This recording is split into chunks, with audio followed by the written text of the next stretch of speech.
Now, Nakama, and protect yourselves from these online Gorosei members. Much love. This episode is sponsored by BetterHelp.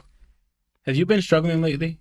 Maybe having difficulty sleeping, struggling with a relationship, or suffering from low self-esteem? Listen, I've been there. We have been there. If so, then today's BetterHelp wants to help you. BetterHelp offers licensed therapists who are trained and here to help you out. Talk to your therapist in a private online environment at your own convenience. There's a broad range of expertise in BetterHelp's 20,000 therapist network that gives you access to help that may not be available in your area. You just fill out a questionnaire and it's as simple as that, guys, to help with your specific needs and then get you matched with a therapist under 48 hours.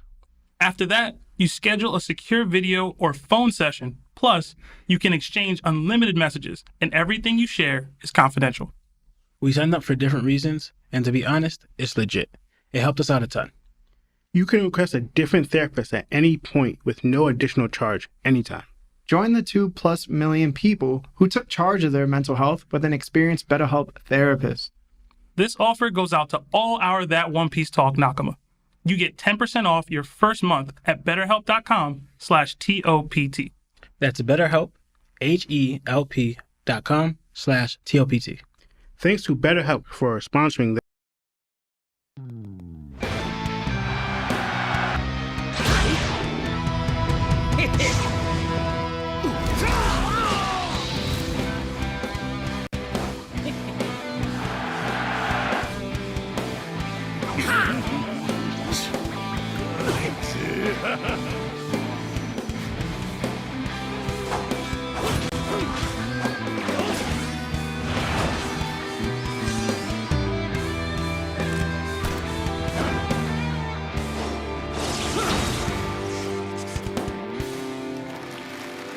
Let me get out of here.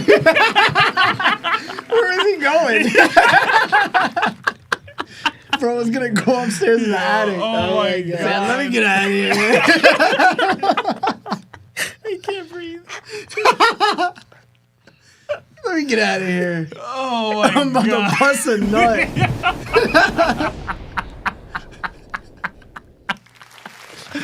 Are you done? Yo. Are you done? Oh my God, bro. I forgot that. Yo. And then we were all like, what?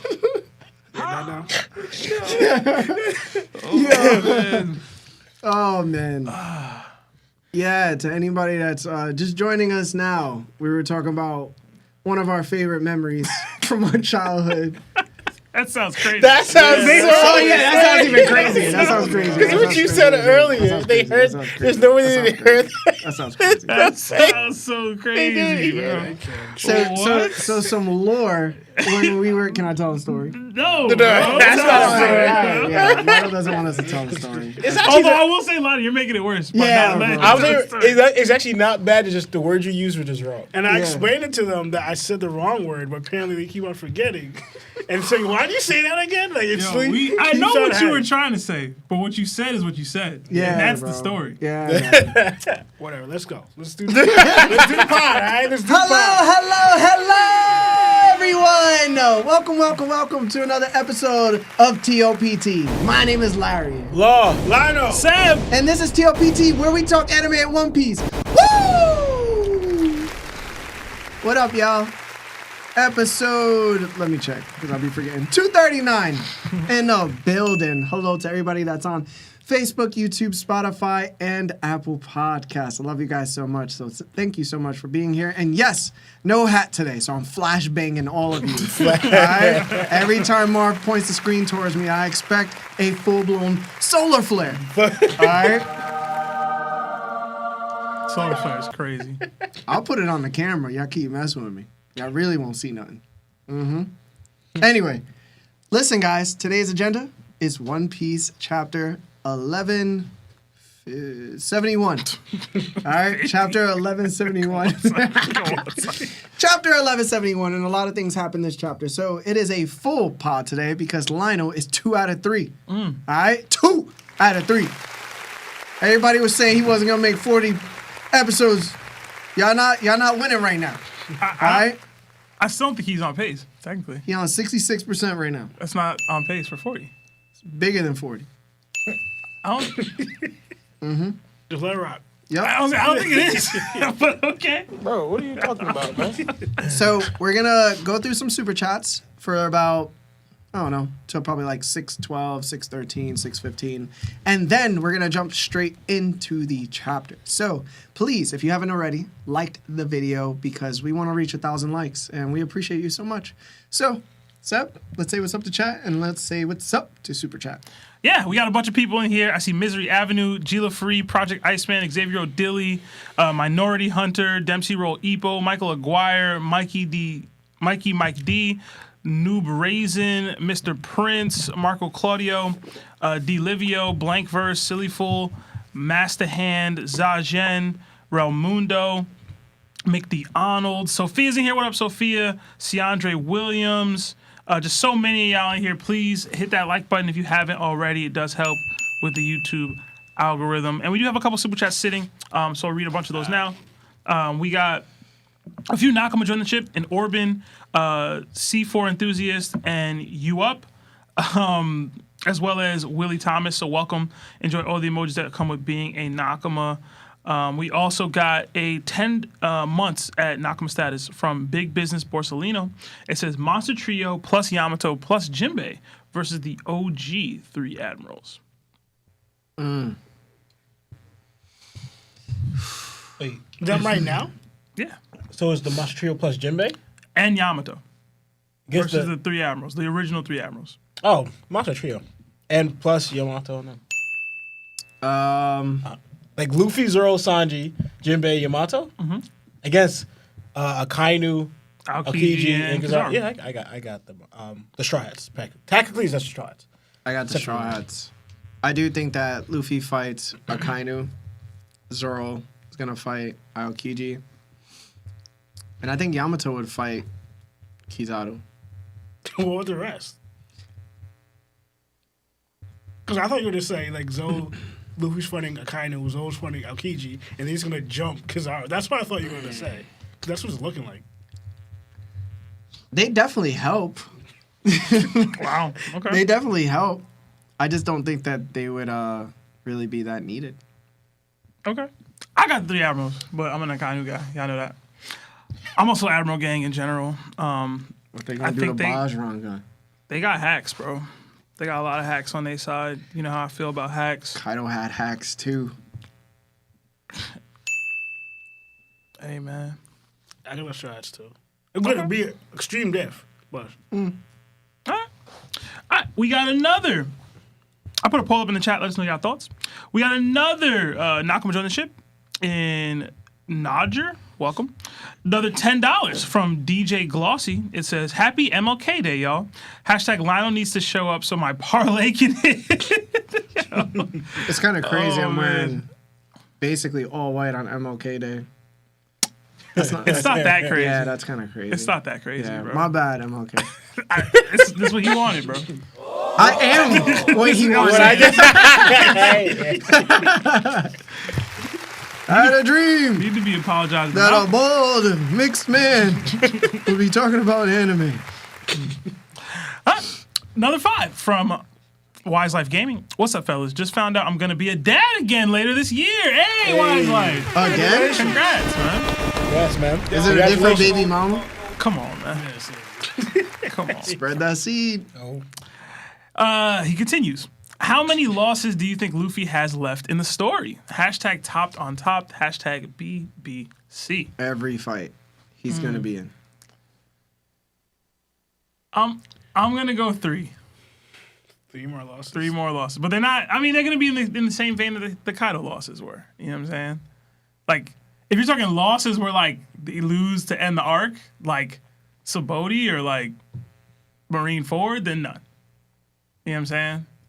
But I could see him getting like an Impel Down Magellan loss, low key. You know what I'm saying? Or like a Kaido loss. I mean, I could see it, but I also thought if Oda did their own, the last loss that Luffy had, he pretty much kind of passed.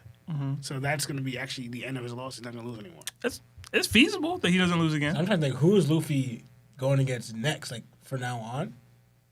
That he's going to take at least one or multiple L's. Because to me, Blackbeard's not on that list. I don't think Luffy loses once, like how you just know. The only one you could think maybe Emu, but I don't think I think that fight's gonna be different. would be Emu or No, Shanks. because like I feel like if Luffy loses the Emu, it's over. Like the way Emu does this, it's not like you lose, you get to come back. It's like you lose, you're done with Emu. You know, so I'm thinking if Luffy loses once, it's kind of a wrap for him. You know what I'm saying? Okay, Larry. I just think that whatever fight he's gonna go into, he's gonna lose at least once. So if there's like 5 fights, he's probably gonna lose like 5 more times. You know what I'm saying? It's just every fight that he gets into. It's he how loses. post time skip has been. Like he's lost to everybody. Even But- pre-time skip. Yeah, it's true. All right. We got another 5 from Buzzgroove. It says the craziest part of the chapter to me was the reveal that there was something that Loki didn't know, with the laughing emoji. We'll get into it a little later, but yeah, man. Yeah, we'll talk about that part of the chapter. We got another 2 months at Nakama status from ODB AMS. It says, do y'all think Chopper can/will talk to Ragnar? I hope he does. I think that would be a cool development.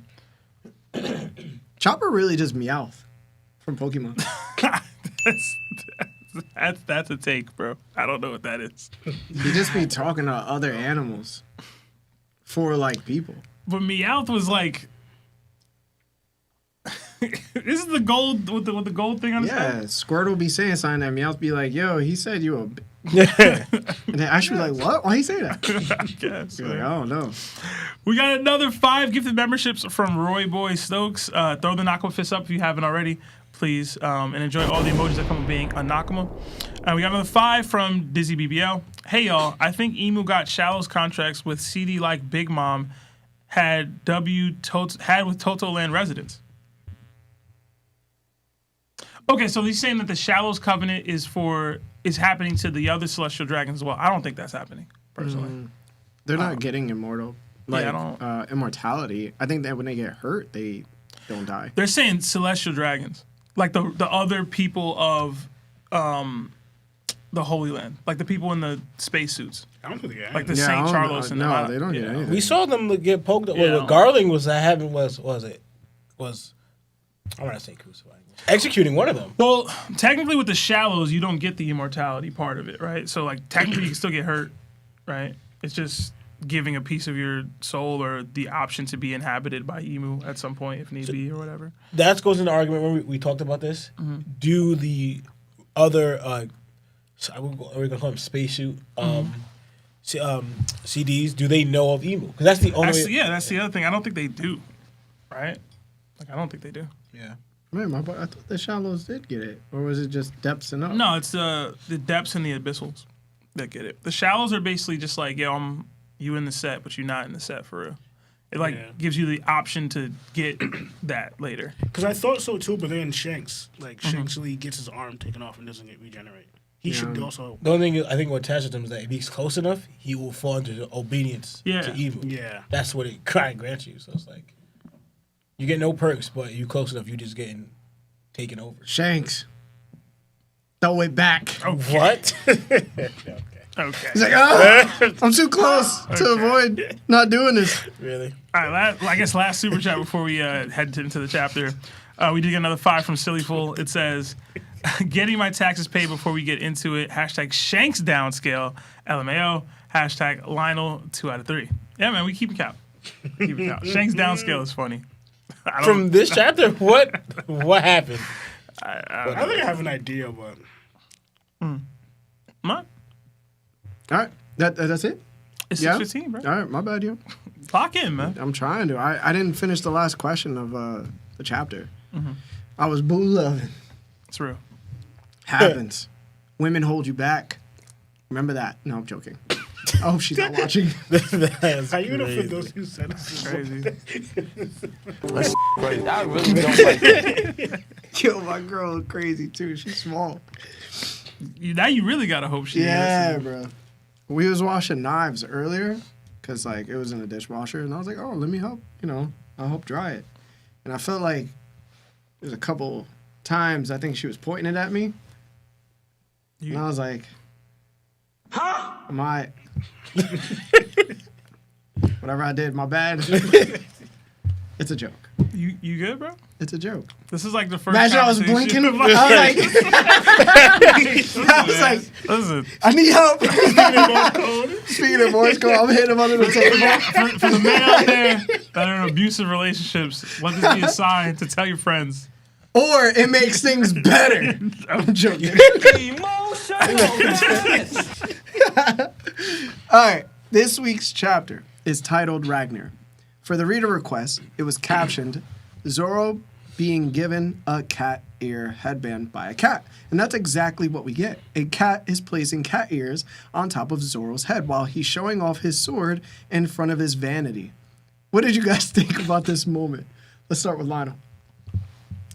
I have nothing. I'm just wondering why is Zoro letting this cat do this to him. That was my first thought, and also my second thought is why he looks so scrawny. I don't like it, but again, I do know that the Oda does do that when you have clothes on, he makes you shrink for whatever reason. That when you take it off, you're like the broadest thing in the world. Is like, what was that from? So it's just like I don't know. He be doing that all the time. I don't know why. It's just weird. But yeah, that's about. I don't really have anything else. All right. Sebs? I didn't have too much. I did think the naming of the chapter was weird to me. True. I thought. It should have been last chapter. Right. I was like, why would this chapter be Ragnar, not last chapter? And then the title of last chapter was contrary or contradictions or whatever. I was like, shouldn't that have been this chapter? Yeah, like, I feel like it got mixed up. Maybe they got mixed up. But I didn't have anything for the Zoro cover up part. I didn't. All right. Love? Yeah, same. I don't know why or who's asking for these requests. Of all things, why would you want to see this? Like, I don't know. Because I feel like to get this, you could have someone else do this. You don't have to have Oda do this. Yeah. This is like. But anyway, it's just. Listen, bro. He said, I'm waiting for the day Oda draws Zoro at the cookout. Oh, man. So when I saw this, I said Garchu. Okay. And this shows dudes would do anything for some cat.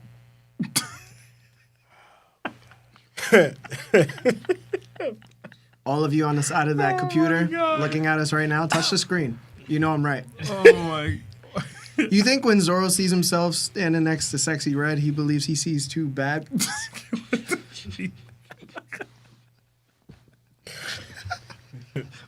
is happening, bro?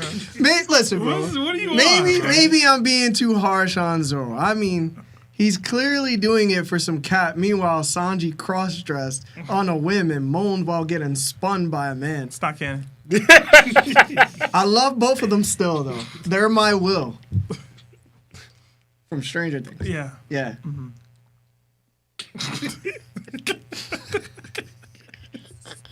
Stupid, bro. All right. Let's read 3 super chats and then we'll jump right back into the chapter. We got 5 from Mugiwara Boricua. It says, never forget, Larry thinks Marco can beat Law and Doflamingo together. I need to hear the twins' take on this. Yeah, man, that was such a wild take for you, bro. I couldn't believe it. No possible way. I'm the Marco guy. You was absolutely tripping for that. Yeah, I was wrong. Okay. You know what's crazy? I was wrong after I was editing your video and I was looking at more Doflamingo clips. Mm-hmm. And I started to form a little hypothesis. Okay. And I do believe that he'd beat Marco. Oh, Dolo. Yeah. Okay. I'm not all the way there. But would he beat Law in a one-on-one, Marco? Yeah. Okay. Yeah. Okay. I just don't think he'll beat Dofi. Okay. There's a reason behind that, but I'll explain it later, I guess, if we get to that part. All right. I don't Yeah, so I was wrong. My bad. As long as you admit you was wilding, that's all we need. Listen, I'll be wilding. I'm not gonna say I think they both beat Marco Dolo. I don't know where people get this Marco strength. I mean, again, I agree with Larry with the whole Doflamingo being Marco, mostly because, again, Law is mostly a Billy Alliant, and Billy shows to a degree that don't really work on Marco like that, unless you have Hockey backing it. Which Law kind of, like his ability and his fighting style, he's not really Hockey. He could use Hockey, but he doesn't focus on it. So, like, he has to strange up his battle style to fight Marco. And we also know that Law fights not to take anybody out because he's a doctor. So. But are you also adding the fact that where he, like, for example, he realized he could overcome people's abilities, with Haki and then does a Haki charge to overcome it. That's the law we're dealing with now, where he's recognizing, oh, you could like my ability got stopped by Yonkos where I couldn't even move them. And then he legit thought of that and then added, oh, if I intensely amplify my Haki, I can stop abilities by turning it off. And then he got out of that. So to me, because Law was already a Haki user before that, now he's understanding how much a bigger role Haki plays against abilities. So with that factor in, where Marco hasn't showed really any Haki feats at all, not even Haki hardening, but Law has shown that. No, he showed regular Haki at least. Barely. So one has the Haki to kick an admiral, right? The other one just has Haki to escape .Q. You're forgetting. Like, whoa. There's a clear, even though it's basic Haki being so he didn't hurt Big Mom? There's a huge difference. So he didn't hurt Big Mom? I mean, with what? Shock Willie? Because he ain't hurt him with anything else?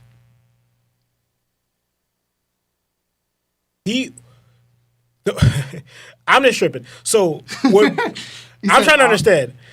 So what Law against Big Mom is less impressive than what Marco's able to do at all. Because Marco doesn't come anywhere close to what Law was on the Big Mom. Marco doesn't even do. He doesn't come close to do it. But that's a different argument. Well, yeah, he was talking about the Haki specifically because we were talking about Haki usage and whose Haki would be superior or whatever. Like that's what he was seemingly addressing. No, I want want to talk about the rest of the kit. I think Larry said that he thinks that Law could beat Marco. No, but even in that case, right? No. Right, even in that case, right? I've seen Marco get dropped and stop fighting from the most minimum amount of Haki from Garp. And it wasn't Haki hard and punch. No.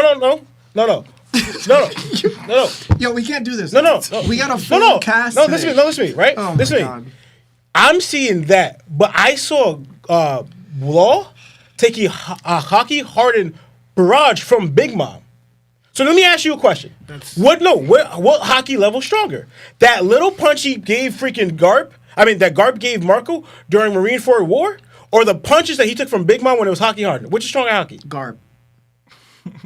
So that punch that Garp did to Marco was stronger than Big Mom's Haki hardened punch? Yes.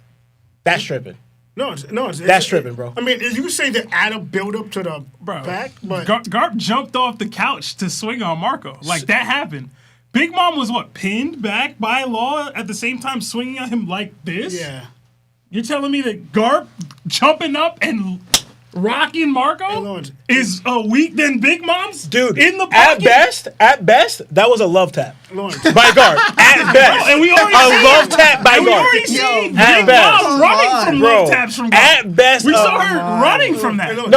We saw that. No. What Garp did at Garp did at God Valley was way stronger than we did against Marco. Lawrence. And Marco ate it. And Lawrence. No, he didn't. He legit stopped fighting. Was he knocked out? Did he take? So, Sebastian, see, this is where you're a big contradiction. So you're saying that Marco ate that, yeah, but King takes an attack from Zoro, right? No, and continue. You said he tanked it. Yes, Sebastian. So hold on. So Marco didn't eat. Marco eats that, but yes, you know what, this dude got dropped and he ate it. We don't finish this dude gets Sebastian. This makes sense to you. One dude takes an attack and continues standing, continues fighting, and continues to another attack, but he doesn't take it. Right? This dude gets sent flying and drops right with a mark on his face. But he eats it to you, Sebastian? How do they make sense? One legit gets sent flying across the thing. I'll explain. And then I don't understand this. I'll explain. It doesn't make sense. When King got hit by Zoro, his eyes rolled to the back of his head, he gasped for air and started leaking blood out of his mouth and chest. That's what happened to King. When Marco got hit, he got caught, immediately looked up and went, oh crap. That's not what happened. He got hit, sent flying, immediately looked up and went, oh snap, it's Garp. Garp is now active. He crashed to the ground, got up, right? And then also too. Am I tripping? Like, did Marco cough blood eternally? Did he go, oh my God, guys, we can't fight anymore because Garp's here now? Dude. I can't just fly up there because Garp is here now. All right. Did Albert continue fighting Zoro, yes. like with attack afterwards? Yes. Did Marco? So what? This dude completely stopped any advance. His whole plan to, I'ma save Ace now. No, you're not. And then what did Marco do? Okay. Last thing we saw, he's getting handcuffed. Lawrence, and again, we shouldn't be staying long on this. Like, come on, bro. So Marco identifying that he can't beat Garp in a fight now means he didn't take the punch? He didn't eat the punch? You said he eats the... He's Lawrence. Is Marco's how is jaw this eating? dislocated? No. How is this eating, Did he show any permanent damage from the punch? No. Okay, so... He got hit with the punch, set back, immediately recovered, and went, okay, it's Garp. I can't just fly up there because Garp is there. I didn't know. That's not the same. I didn't know. Zoro and King are actively in a fight. Oh my gosh. It's not the same thing. I didn't know I could crack you, send you a flying, right, to crash into the floor, and you eating my punches now. Can you control your... Even though beforehand, right, you made a decision what you're actively going to do. This one punch changed your whole mind on the matter. I'm no longer saving Ace, is Marco's mind. I'm not doing it. From this one punch. From this one punch. But he ate that. Oh, my God. He ate that. You're in a war. You expect Garp not to do anything? What define to me the lingering damage that Marco took from the punch. Because that's what eating... You can get punched and sent flying, whatever. Did he take some long-lasting, permanent damage from the punch? No! Sebastian. So, all right, I don't understand this. Then why didn't Marco continue? Because Garp is now here! But you could eat his punches. Lauren. Why does it matter, Garp? I can eat your punches. Because I can't beat Garp in a fight, bro! So, I'm not capable of that. But, so, you're trying to say this, right? So, he eats that punch, but Big Mom... Where Marco's is like, just done nothing. He's held up by Big Mom, but can't do nothing. Yet this punch is stronger than what Big Mom could do, apparently. Big Mom could hockey harden her fist, right? Oh my God. Hockey harden her fist and wail on someone. But apparently, if that what Garp did was stronger and Marco could eat those, then why were you getting held up by Big Mom and not be able to do nothing? Hey, man. Yeah, it's crazy. That's crazy. So, I don't understand, bro. Thank you. I know I'm not wrong in it. Thank you, chat, for gaslighting. That punch from Garp is stronger than Big Mom's punch. Really, bro. You should be proud of yourselves. Okay, so we're just gonna jump into the first part of the chapter. Marco is not that strong. So the chapter opens up with an exterior view of Oris Castle on Elbaf. Gyaban, still wrapped in bandages, says he's had a terrifying vision of Harold leaving this castle and laying waste to everything until it became nothing but ruins. Considering how his wounds healed themselves, it's hard to believe there was ever a way to stop him. Gyaban, Yarul, Shanks, and several royal guards walk toward where Loki and Harold are. During the walk, Gyaban asks Harold if Elbaf's treasure truly holds that kind of power. Yarul says he's never heard of it, but admits it chills his spine to think what might have happened if Loki weren't here. Shanks then drifts into his own thoughts, remembering a conversation he once had with Harold. Harold tells him that once he joins the Knights of God, dawn will finally come to Elbaf. That memories transitions to another one, Shanks recalling his father, for Garling, welcoming him with open arms and telling him to speak his desires because anything he wished for could be his. Garling tells him he'd been deprived living among these miserable peons who weren't even people, and to forget everything that happened in the lower world. As these memories overwhelm him, Shanks grabs his left arm and begins to panic. Gyaban calls out to him and catches him before he collapses. He yells at Shanks to stop, then pulls him into a hug, telling him that this is a bad habit that's been acting up. Gyaban places a hand on the back of Shanks' neck and tells him not to dare regret his birth. Shanks shoves him away and yells back, asking why Harold had to pass away. He was too pure-hearted to deserve that. He starts to say, if only, before Gyaban cuts him off, yelling back that it's not Shanks' fault and that he knows it. Gyaban tells him everyone's life has meaning, but Shanks still has a role to play, and he has to keep his head level. We then cut back to Loki, sitting before his deceased father, his head resting in his hand with Ragnar behind him. Loki says, this is what he gets for loving his country? It's a cruel joke. He begins to sob as we see that he's draped Harold's overcoat over the missing top half of his body. With that closing out the first part of the chapter, Seb, what were your thoughts about this? All right. So first, Gyaban gassed Harold something crazy. I ain't gonna lie. He basically said nobody in the world could stop him. That's how he was speaking. Granted, he was having this immortality situation, but like the likes of Whitebeard, Big Mom, and Kaido existed in this time and were seemingly that or near their peak. And he was under the impression nobody would be able to stop him. So I was kind of like, whoa. I was taken aback by that a little bit.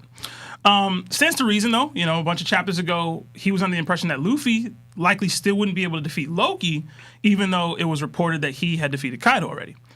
Granted, the newspaper had said that Luffy, Law, and Kid's alliance took down Kaido and Big Mom, but in general, like, that's still some gas for both Harold and Loki, in my opinion. I did think it was interesting for one part of that chapter with Harold, with Jarul, or Yarul, however you say his name. Elbaf's like devil fruits doesn't get told to even the elders of the land. I was kind of like, wow, okay, like only the royalty get to know what this is, I suppose, and seemingly nobody's been able to eat it for a long time. I guess that kind of tracks, but I thought it was interesting. It reminds me of the Poneglyph readings only being able to be taught to the Shogun / Kozuki clan heirs, with Momonosuke, Odin, and Sukiyaki and them. Shanks' reaction to having the Covenant tattoo and it bothering him so much was very telling for his character, in my opinion.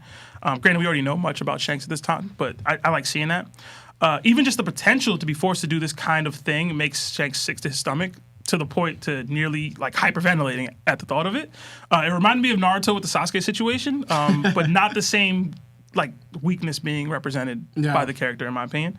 I also love that Gaban is still like a mentor figure and the left hand to his cabin boy. You know, it's cool to see Shanks like in this naive state because he's so young. He's still learning. He's still asking why. He's still like asking all these questions and things like in this naive kind of era of him. And we normally see Shanks now like he's this clear-headed, like understanding reasoning, understanding the threat levels of people and the balance of the world, and like he knows so much, right? People call him the sage of One Piece now and stuff, and it's like this is who he was. He didn't know enough at that time. It's dope to see that kind of growth and emotion from Shanks. Garling trying to be a happy and supportive father was funny to me. Bro, you clipped my mom in front of me. Yeah. Like, what are you talking about? He don't know that. No, I was what? Does Shanks know that? Probably not. No, Probably I not. don't think so. I don't know if anyone would told him. It's a baby. But it's like it was just weird to see him like, yeah, man, you can get whatever you want here. It's like, yo, bro, F you. We got slaves. It's terrible. You want a slave? That's absolutely terrible. The page of Loki and Harold was really tragic. I really felt something for that. And Loki's line, like, is this what he gets for loving his country? Like, damn. Yeah. And it's funny because he feels that's what his immediate feeling was. And Elbaf, since day one, has not loved Loki at all. So it's like, it's not just this is what he gets for loving a country. It's this country and the country that's treated me so poorly for so long. Like, my pops had to die for this. Like, for y'all. It's probably weighing even heavier on him. Loki's now sitting there without any parental figures anymore because obviously Estrid was gone. Harold's now gone, and Ida's gone.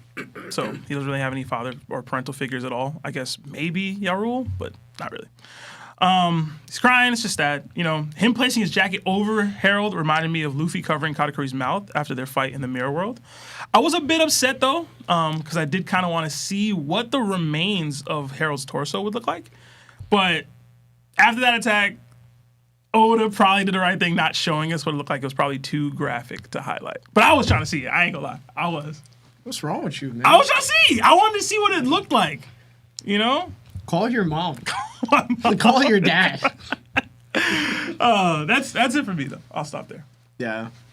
I think we all want to hear from the main man over on that side of the table, Law. So, talk to us, man. You dropping the show? what? What? You dropping the show? I'm confused. I don't understand. I'm confused. What do you mean? You dropped Naruto because he hyperventilated. Now we got Shanks hyperventilating. This Are is you not dropping the show? This is not hyperventilating. It's close. It is enough. He fell. Yo, he's No, having. he almost fell. Yes, he Lawrence, did. Yaban caught him. He low-key having a panic attack. Yo. I got something different. Yeah. I didn't get a panic attack. Yeah, I didn't either. I'll explain mine. So what you thought that was? He was sweating, breathing hard over thoughts. Grab the arm and everything. So I want to hear what you said because I got something different. okay. Shanks, listen to me. Slaves, free food. Immortality. White privilege. I can't take it.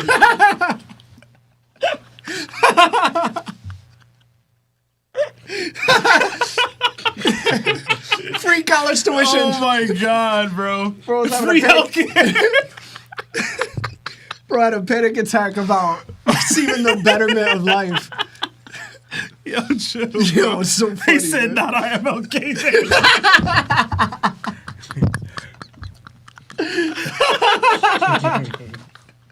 My bad, Law. My bad. My bad. Yo.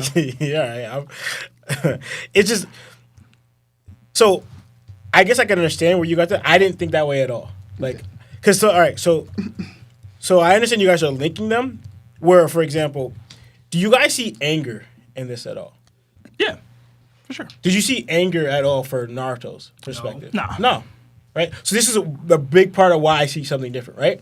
I believe, because you look at Shanks' face back when he's thinking of Harold in that situation when Harold's talking about it, right? Shanks is stone serious, right? Then he thinks back of like what Harold's willing to do. Because remember, this is centered around Harold and what could remember you said before, when a few chapters ago, when he thought of how his life would have been if he wasn't found by Roger. That he was born as a dragon. He kind of like, oh, like the life I would have had, because the way I am now, there's no way I can even think of living how they live, right? He even tasted a little bit of that, and he freed slaves, or Shanks, when he went to Mary Jo, right? So now he's thinking that, and he's remembering what his father was saying to him, like, oh, anything you desire, you could have, you've been deprived. And he also says, right, don't view them as people, right? They're not even people, the people down there. So what I'm seeing here is anger and disgust from Shanks. Not panic attack hypervision. It's out of anger. You're so angry that you share this blood and you have this thing in your arm. To me, Shanks wanted to rip off the arm. That's what Like he wanted to take off the arm. Like if he could just like rip it off his body, That's what to I like thought. completely like throw away his heritage or his blood. And that's why Gaban's like, yo, Shanks, stop like gonna harm yourself. Like stop. To me, he wasn't falling around like, oh my gosh, Sasuke. It wasn't like that, right? It wasn't like, oh my gosh, I can't do anything. It was more like the anger and disgust of like what blood you share and like kind of like your memories you have of them because of whatever, you know? So to me, it's like you're so drastic, you're willing to remove this, which we see later on. He does allow that armor to be removed without doing it yourself, whatever, but you allow that same armor that you're gripping, that you're angry that you even have on your body, right? You allow it to be removed by bending it on someone who's the exact pose or like the D-Clan member of your heritage, which we'll find out later on. The people who are directly against your whole family tree, against your heritage, you save that person's life and bet it on that person, right? So it's like, who ends up being like the chosen one, or if you want to call it, right? So to me, it's more like anger and disgust and not a panic attack where I'm not capable, I don't know what to do with my family heritage and whatever. Nah, that's not how I see it. Yeah, I can see it that way. Okay. Cool to yeah, like whatever. But that's not how I see it. That's not a response I saw from like his way he was acting. Garling just stopped him from ripping off his own arm. That's how I see it. But Seems whatever. like they had to stop him from hurting himself a couple times. Question, and I don't want to take up time because I know we got to get to Lionel, and I know you have to get the rest of your point here. But would you consider this? Would you consider this similar to what Nami was going through when she was attacking Arlong's tattoo? I thought of that too. Because kind of similar, yeah. That's like a And my secondary question: would you consider that a panic attack? No. Okay, I just wanted to. No, because like from that one, that was also at an anger and frustration. Look, remember that's like a deeper trauma than what Shanks is even going through right now. Because Nami's lived with that and the trauma, and then when her means to escape was all taken away by the person who you're kind of like slave to. So out of anger, she's like, all my efforts meant nothing here, right? And she saw no way out. It's like even regretting. To me, that was more like her stabbing arm was regretting even getting the tattoo, playing along this line to get this freedom. Like, I tried my way, it didn't work. Now I regret doing it, and I ain't got to say. So she's like, forget Arlong, stabbing it to remove herself of the tattoo, right? Okay. So that's how I see it. Because, like, it's a different emotion from panic attacking. Panic attacking is like, yes, you could argue they both felt kind of helpless in a way, whatever, but it's a different response the way how I see Naruto responded versus Nami, and especially Shanks. And even Nami is a more severe case than what Shanks did, because he legit because Shanks I believe he was trying to, but that's my perception of what happened. Not everyone's gonna disagree with me, and that's fine with that. Like, No, I can see your side. yeah, but yeah. So that's my thoughts on that. So I actually wanted to for the beginning of the panel, we're seeing. I'm comparing the aftermath of what we saw first time when we first heard the story about when we thought it was Loki. Right, we're like, oh, damn, Loki's went crazy. You know, he was a monster what he took on, right? But now we realize it was Harold under the Covenant, dude, right? But do you remember how many he took out? I had to look it up. Oh man, I had this number in my head the other day too. How many of what? How many soldiers? Guards, yeah. How many giant soldiers or guards that Harold took out? Wasn't it 100? Yeah, but more than 100. It's more than 100. 114? Close. Yeah, right. You're one off. 13? Yeah, 113 soldiers. Right? And it would have been Ja Rule next to that, but his helmet saved his life, apparently. Right? But, like, he took out 113 soldiers in this way while taking out Ja Rule, a little bit of Loki, and Gaban and Shanks. What happened? That might not be entirely true. It could still be like 100 something, but later in the chapter we learn about, like, Loki got a couple. You think you think that was part of it? I think they included all of them. Yeah. I think they counted the bodies. Well, it could be. I don't know. I thought it was like, all right, bodies accounted for. Okay. Because they went missing. You know. Yeah. Because to me, it's like they all. Even if you know that what was it? Loki went out to see he's rampaging there. Where do they go? Mm-hmm. They just completely disassemble those bodies or whatever. Mm-hmm. But yeah. But I think it was like who they counted like passed away on the floor was 113. That's my thought, right? And yeah, and Gaban speaking on something about every life it counts for. It kind of to me plays on to like I'm saying how much Shanks learned from Gaban, Roger, and Garp, right? Because even like for example when Luffy's crying that Shanks lost his arm. What did I say? You said Garp. I said Garp. Oh shit. Yeah, I was like, what? Sorry. I just knew what you meant, but I'm sorry guys. Gaban, Roger, and Ray, right? Because when Shanks actually sacrifices that arm, right? And how he almost not memos Gaban's words here. Where he says every life has meaning, right? But he understands that saving Luffy's life, he's just about what matters is like even if I sacrifice my arm, what matters is that you're okay, like your life's okay, you know. So that like and just the fact that you know how much you're in the point on line to save Luffy's life, even sacrificing an arm. But now we know it's a deeper matter because Shake's like to that arm, good riddance because you know, right? And Loki sitting over his father like this is just we didn't know Loki's backstory and how much tragedy he lives with, but now I even have to like take out your father again and sitting there because you see there's a lot of, which makes sense, a lot of blood there. I don't know if that's blood. That could be his cape. I'm dead serious. You don't think that's blood? Nah, that's blood. That looks like blood. It could be, but I honestly look. He's wearing a cape behind him, so I was like, it could be. It could be both. Because I don't know. There's I actually don't know. Yeah, it so could there's be some blood. that Definitely looks like some of his blood. That looks like cape, but some of that looks like blood. Maybe not all of it. So I will say, all right, I'll correct that. Because if it was all blood, that is a lot. But directly underneath his legs, that looked like cape. But on the side of him, yes, that looks like blood. Yeah, y'all wasn't trying to see it. I'm not gonna be opposed to not seeing it. Like, you know, I was trying to see it, bro. To see what it did. Mm-hmm. But yeah, that's all I have for now. All right, Lionel. sorry. I'm gonna say right off the bat, I'm gonna get to the Shanks thing because I had the same thoughts as Lawrence. Now we know who gave Gaman the scar. It was from Harold. Like it confirmed it because he didn't have a scar during the beginning of this battle, and he has the same bandage on the area. He has a scar now, so he got the scar from Harold fighting him, which makes sense because usually you've seen how Oda does it. Usually people who get scars are usually from strong people or strong fighters and stuff. So like you don't really see somebody getting a scar for somebody weak. I haven't seen it so far. Correct me if I'm wrong, but I haven't seen it in One Piece standards. Seen what? Somebody getting a scar from somebody who's like not considered strong. Oh. But what?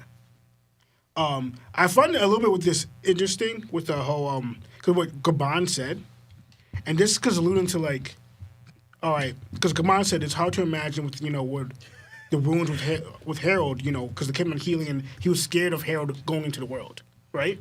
And I was thinking of like Gabali told before that pretty much what stops the Diamond Reversi, and we've seen it. We've seen Rocks do it with Garling and them. Gaban says later on that when the Summers people went after Shanks, then we send them packing. Whether or not take him out, but like that to way Gaban was saying, it wasn't a problem fighting him, like at all. But now he's having a problem here, and it's the same thing what we see with Rocks. The problem is that for some reason, and it gets the combination of both.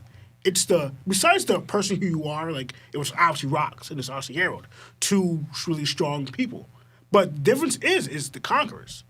Mm-hmm. Conquerors and Regeneration just mixing so well with each other. It makes the Diamond Reversi on an Emperor level like you can't even like possibly take it out. You need something a lot more to do it. Because again, what's the difference between? I'm not saying he's a Conqueror or not, but like what's the difference between Harold, not Harold, Fingerling and his crew? How they were easily getting taken out. And again, we see with the Rocks. But Harold and Rocks is so hard to take out. And the only thing that's difference is they are Conquerors. And like, and that made me think again, like, and it also made me think of too. And that's why I put the question: are the Gorosei Conquerors or that's Emus? Because we saw what happened to them. Whether it's different, I know it's Joy Boy, so it's a little different. But Joy Boy takes them out, like sends them flying, like out of their out of the portal thing. But again, that could be a different circumstance, as in they're sent there through the portal. Like I don't know fully to really explain that or understand it, because if they were Conquerors as well, why is it not the same way and the same thing as with Rocks and Harold right now? That's my question. And that makes me think, are they actually Conquerors or that's Emu's Conquerors again? So that's why I don't like. That's what I'm saying. That I don't know if the Gorosei are Conquerors like in themselves. But again, I could be wrong. I guess Oda has to elaborate on that more or explain it more, because I'm a little confused, because there's clearly a difference. And they're showing there's clearly a difference between Diamond Reversi, pretty much. And even that, Harold wasn't even Diamond Reversi to my knowledge. Rocks was, but Harold wasn't. It was almost the same effect too. Like, so that's why I don't know. Like, there's little things I'm questioning. Like, I don't want to get more understanding, because I know going back what Gaban was saying, because he said like we sent a package that he explains to the Straw Hats about pretty much the way you use your Conquerors is a heavy affecting on the regeneration, and that we know those are facts. We've seen it, we heard it through word of mouth, and we've seen it actually happen multiple times throughout the show. So, for the whole Shanks thing, I thought the same thing with Lawrence. Because I thought of Nami as well. Mm-hmm. But I don't know if you ever brought it up. Did you thought of Sanji's situation too? How Shanks and Sanji are weirdly parallel with each other to a degree, with a lineage, like with a family who are considered monsters, who think people are beneath them and they're trash. Yet you have the right. You're above them, and they both resent their family. They both don't want to be those monsters like them. I really thought that. It's like Sanji's like, a noble thing. Shanks' thing is more up, like, it's more elevated, or more, like, what's the right word? But it's similar, obviously. It really is similar. Even the twins thing is similar. Like, they both have twin brothers. But, like, and that's the thing. Sanji resents his family. He hates his family. Like, he even, remember, he doesn't even want, what's his name? Judge to be called his father. Like, he doesn't even want to see him again. Shanks didn't show that, but Shanks didn't voice that. But he felt that with his arm. Like, I gotta say, when Shanks wanted to rip his arm off. In fact, Gaban said, like, that's that bad habit again, that every time Shanks starts thinking how a monster his family, he starts getting to that hatred again, like, I want to rip it off. And he also said, Gaban also said, that's your bad habit again. Don't you dare regret your birth. Something similar to with Sanji as well. Like, Sanji questioned his worth in life. And I think Shanks was going through the same thing similarly, just Shanks is on a more grander scale. I thought you were going to bring that. I thought you made a connection and going to bring it up, because I've been thinking that for a minute now. I didn't, but I love that you did. I also love that, look at who's the person consoling him right now. Yes. The Sanji of his crew, which I thought that's a nice Because even when he said, like, all lives have meaning, like, whatever, that also reminded me what Sanji said to Usopp, remember? He's like, I have a role, you have a role. Everybody has a role, has a purpose in this world. Gaban and Sanji are pretty much saying the same thing. And I'm mad I missed it, too, until now, but you guys are saying this. It shows the difference in the character we all should think about right now. Ace. Like, literally, this came up for Ace's whole thing. He didn't have these people. He didn't have someone saying that your life matters. Like, don't regret. Like, don't regret your birth. Don't forget your heritage, and your life matters. And it's crazy. to add in more, when it came down to it, the only person he had at that moment was Garp. And what did Garp say to Ace? You need to find out for yourself. Find out by yourself by living. Yeah. So just like, granted, it's different, but like, Garp could have been this Gabon for Shanks at this moment, but he chose to say you need to find it for yourself, which Ace did, which he did honestly with the whole Whitebeard pirates. But like, it would have been just make you think it would have been better for Ace instead of meeting White. I mean, Whitebeard came after Ace instead of him meeting Whitebeard if he met Gabon or Ray. Yeah. Listen, bro. Only if they went to go actually save him at Paramount. You gotta stop Wars. doing No, that, bro. I'm talking about When like. they announced that they were gonna execute You gotta him. stop doing that. No, I'm talking about like. How much of a difference that would have made, right? We don't even know if they knew that was Roger's son. The whole world knew. We The don't whole know. world was Nobody knew. watching. Nobody the knew. whole world was watching. They did not know that he was Roger's son until potentially that day. Yeah, when they Literally announced like it. hours before when Sengoku announced it to the world. Yeah. What am I gonna do? It's crazy. Traverse from Elbaf to Marineford, bro? Yeah. All right, man. You go behind on a cloud like a nimbus. Just, I don't think it'll even reach. Also, but- put respect on Whitebeard, bro. He should be able to do it. I saw the giant warrior pirates show up to Egghead pretty fast after they saw something in the newspaper. They were one. The islands saying. are right next to each other. Yeah. It's the next island on the log post. that is true. Yeah. You're talking about traversing from well within the New World World. into under Fishman Island, back up into. Come on, Larry. Yeah, man. All right, bro. Whatever. If you want to throw shade at Rayleigh, I guess. But again, we don't even know that he knew. There you. Anything else I know? I think I have everything I said here. You guys touch upon the whole Remoki and Harold. Honestly, I got spoiled a little bit of this scene, and for a second, I thought that was Rocks because they're wearing something similar on the bottom. Oh yeah. Yeah, I was like, it does very much what? like what Rock Then I'm is looking, wearing. it's Harold. Like, No, the coat that's and the leather, it looks Threw me exactly off, like again, I didn't read it. I just got spoiled. I looked away. Like, did I see Rocks? What, he appears to do Shaft? What? Then I'm like, oh, okay, never mind. Never mind. Yeah, I'm done. Every time we hear Gibbon talk about Harold, his emu-related powers and how much he didn't know, I feel like the more disappointed I become about him, bro. I'm not gonna lie. I may not rate Gibbon as highly as Lawrence when it comes to power scaling, but I never expected him to be this disconnected. Especially after like fighting the Holy Knights multiple times for them to try to get Shanks back. He openly says it's hard to imagine Harold's wounds healing the way they did, and he's shocked that there was even a way to stop him. I understand that part. Maybe none of the Holy Knights the Roger Pirates fought had Conqueror's Haki at Harold's level, or strength like this, so the surprise makes sense. But Gibbon's shock isn't really about Harold's strength. It's about how unstoppable he seemed and how quickly his wounds healed. And that's where I start to feel sort of let down. I just expected more from Gibbon, and instead, it feels like he fell short of those expectations. And I don't know if y'all feel that way, but I feel that way. It's like, how did you rescue Roger and Garp if y'all ended up fighting these Holy Knights together? They ain't have conquerors, bro.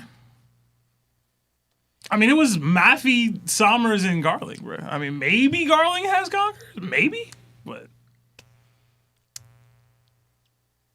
I guess. I just feel like, yo, they still healing. Damn, it's crazy. So why is he questioning it now?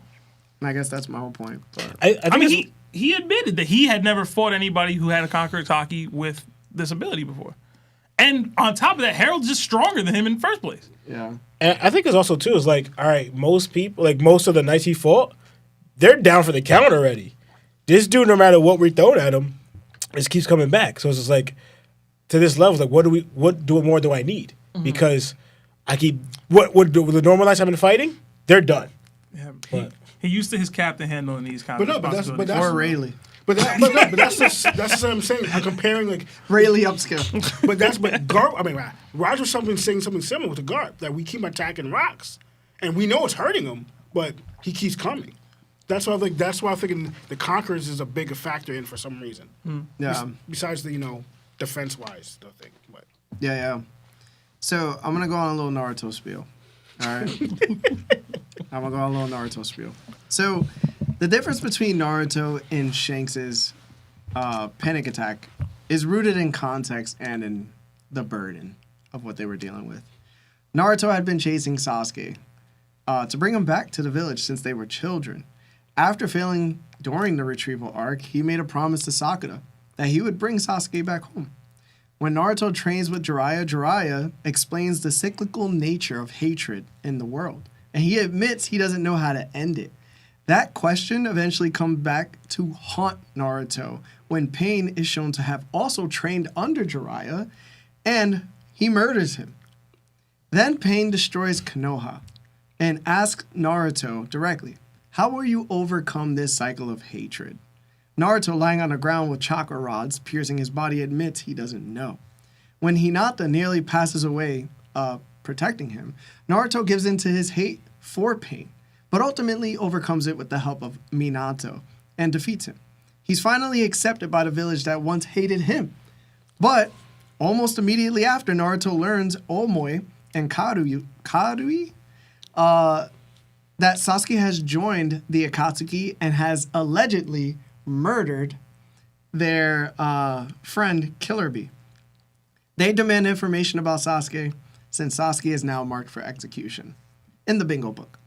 Naruto refuses to sell Sasuke out. He tells them that if they pursue revenge, an eye for an eye, the hatred in the world will never end. Omoi then asks a similar question Pain did.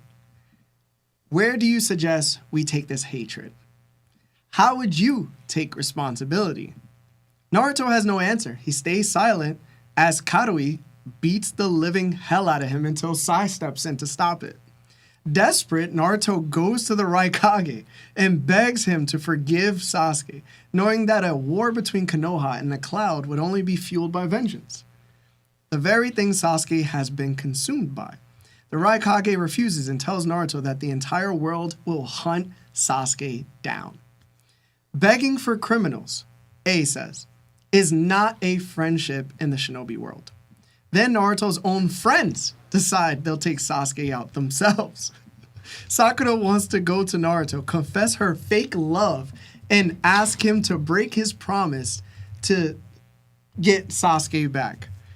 Then Obito appears and tells Naruto that Sasuke's true goal now, after learning Itachi's true death and why he passed away, was to destroy Konoha. At this point, Naruto has everything he ever wanted, right? Recognition from the village, love from the girl he's always loved, and acknowledgement of his strength. Yet, he's surrounded by hatred he cannot stop, by choices he cannot reconcile, and by a world that refuses to wait for his answer.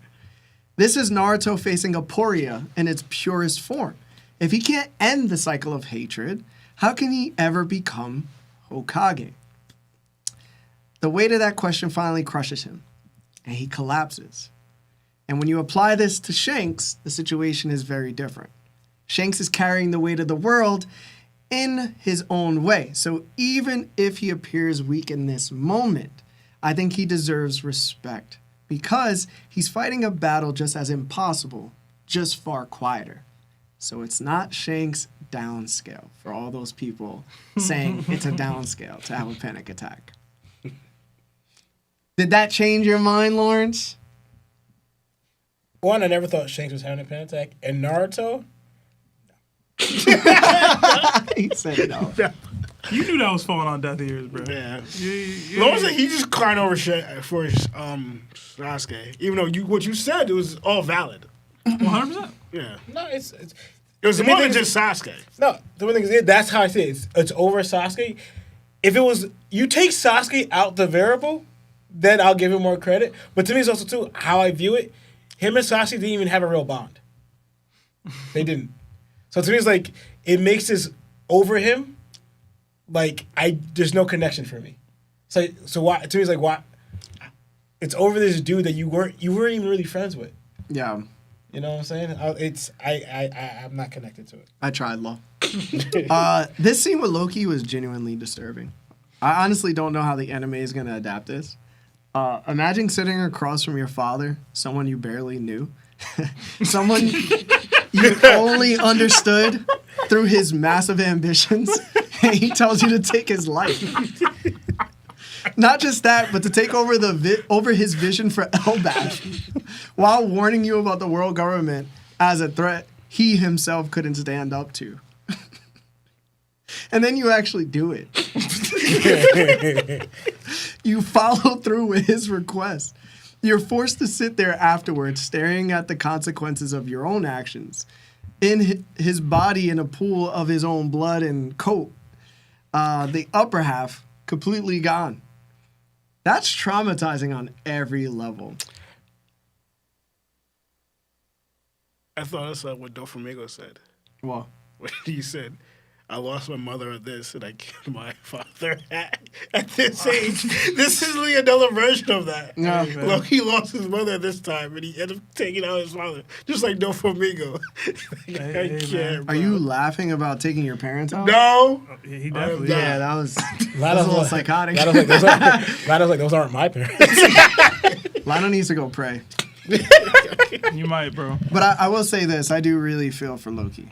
I do. I really do. From the moment he was born, his life has been nothing but trauma, bro. And it's wild to think that if he wasn't a conqueror, he probably would have been broken like any other normal person.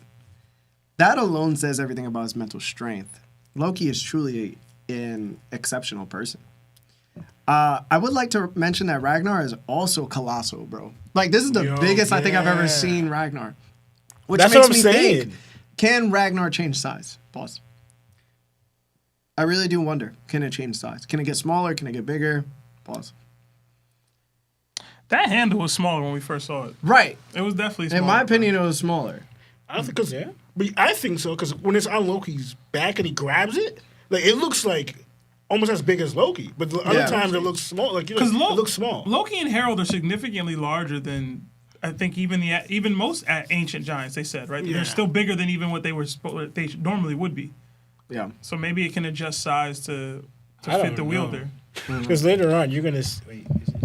I said what to say. Odin's blade did. You're gonna Yeah, all this blade is crazy. Dude, Wow. really, Loki's in the same exact position. Yeah. Yeah. And you see Ragnar, how much it's like. Yeah. So I do have one more thing to mention before I end my turn. Loki has 2 tattoos on his shoulders. And they resemble the sun to me. That immediately raises an interesting question. Did Loki already have these tattoos before eating Elbaf's legendary devil fruit, or did they appear after? If he had them beforehand, then they're likely just traditional tattoos among, the giants of Elbaf, especially since they worship the sun god, and since that's what Loki is inspired to be, is the sun god, like everybody else. But if those tattoos only appeared after he ate the legendary devil fruit, then that suggests a direct connection to the Nika devil fruit, since both are tied to the sun imagery. So what would that mean? That possibility really intrigues me, because I believe this would be the first time we've ever seen a devil fruit physically mark someone's body with tattoos. Mm-hmm. You think he's Sasuke? I mean, Yusuke? Oh, yeah, I get what you said. Yeah, when he went into demon form That would be pretty and got cool. the tats. That would be pretty cool. Shoot. People have been saying that about Dragon. That's how he got the thing on his face. So, who knows? From the tat? Yeah, they're saying that it's been like a rumor or theory out that the devil fruit that he's eaten gave him that tattoo on his face. And it has some secondary meaning because of it. So what if Ivankov ate his tattoo and then he had a lower back tattoo?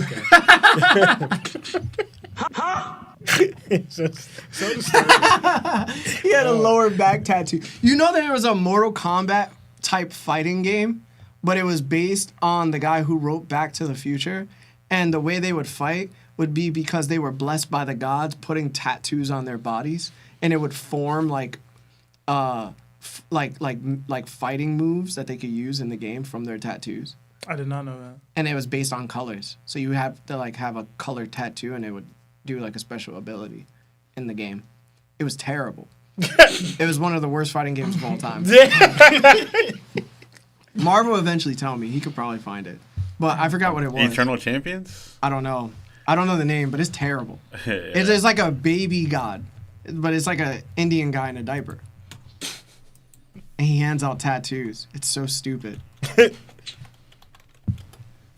Not Eternal Champions, nah. I don't Okay. think so. It's way stupider looking than that. Okay. But anyway, yeah, so I was thinking about that. I was thinking, like, you know, it'd be pretty cool, but if there is a direct connection from this legendary devil fruit to that one, it does bring up that theory you had about the resonance. Oh, tattoo assassins? Tattoo assassins. There you go. Thank you. It brings up the fact that, like, these two devil fruits have some type of renaissance. What is it? Would you say renaissance or dissonance? Resonance. Resonance. Yeah, they resonate with each other. So there could be, like, two devil fruits that connect genuinely to each other.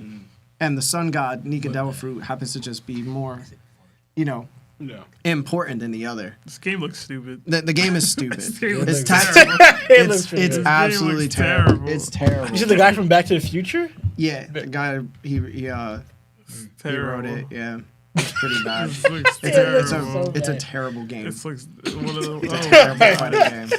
Just know I just put y'all on game. No, you didn't. I put y'all on game for the worst fighting games ever. Anyway, Seb, let's do some super chats. What's I just up? want to add. I actually, Oh yeah, my bad. real quick. I don't think I should say this for later because I don't think it makes any sense. But you saying that just made me think of one thing real quick before we move on. Is that because you compared like Luffy's fruit and Loki's fruit, right? But I saw a small connection in that brief moment, right? So we see that Luffy, he has some type of animal with him. Not calling Chopper his pet, but like an animal with him, right? And we saw that Joy Boy had his animal with him, right? As in probably Zunisha. Like, we're seeing a robot and an animal. Emmett, Zunisha, Joy Boy, Luffy, we see Frankie and Chopper, right?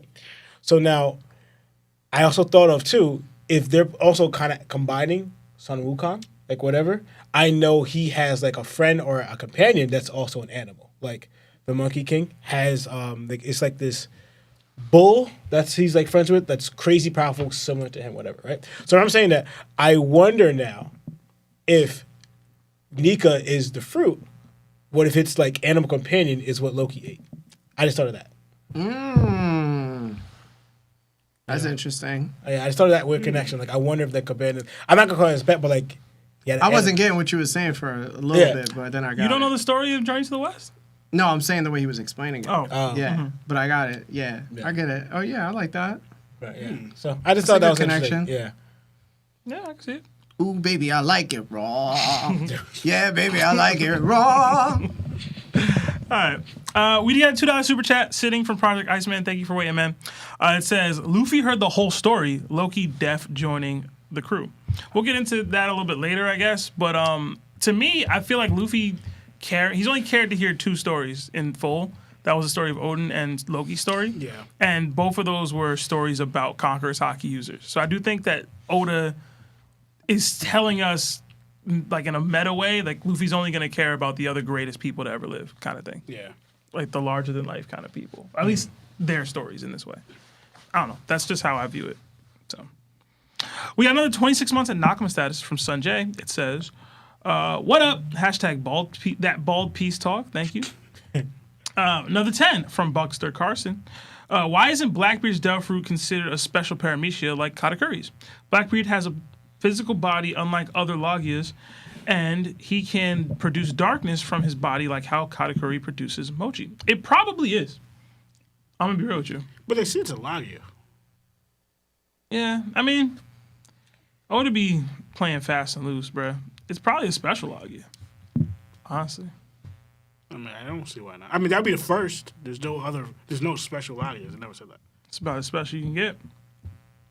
We got another 6 months at Warlord status from Don Pablo VP. Assuming Blackbeard doesn't have Conqueror's Hockey, how do you match him against my boy Don Chinjao? I give it to the Don mid-diff to another year of topped.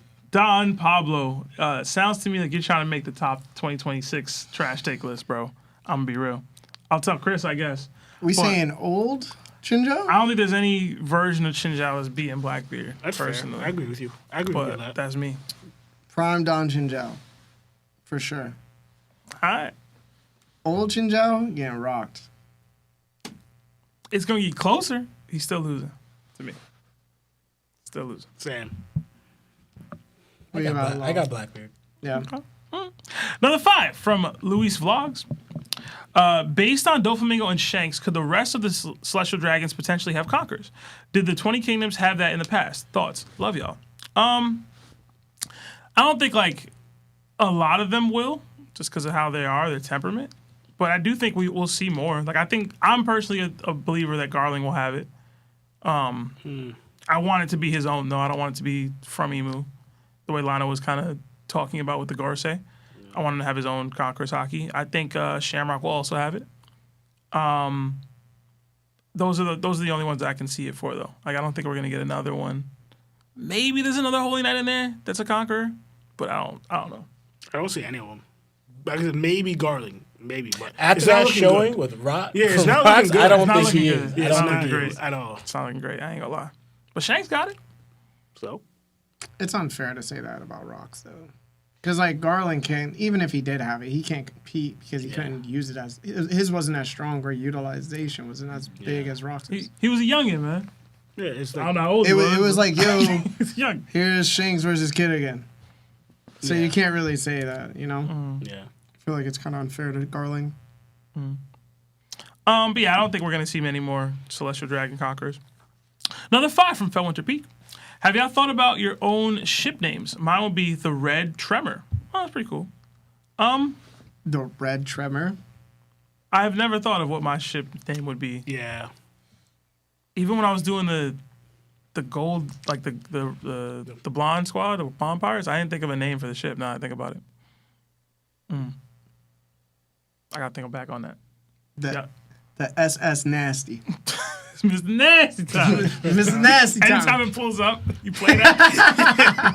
It's Mr. Nasty Time. I'm going to terrify people, bro. Oh no! It's about to get nasty.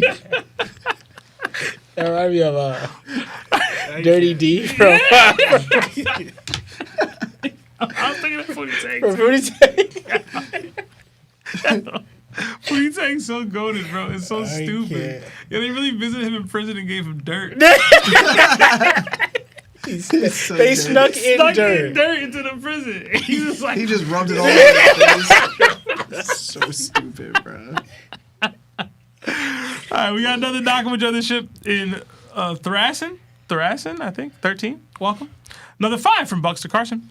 Bugs! Gotta do extra Larry tax or Celestial Larry will make me eat bugs. Sad face. If y'all had an insect type Logia or Zoandel fruit, what would it be? An Insect? insect type? Insect type? Oh, man. The insect type. We seen spiders. Spiders are good. I would like to be Spider-Man. if Yeah, I could was be. gonna say that. That'd That'd be the I want coolest to be thing. Spider-Man, bro. Where you going to shoot the webs out?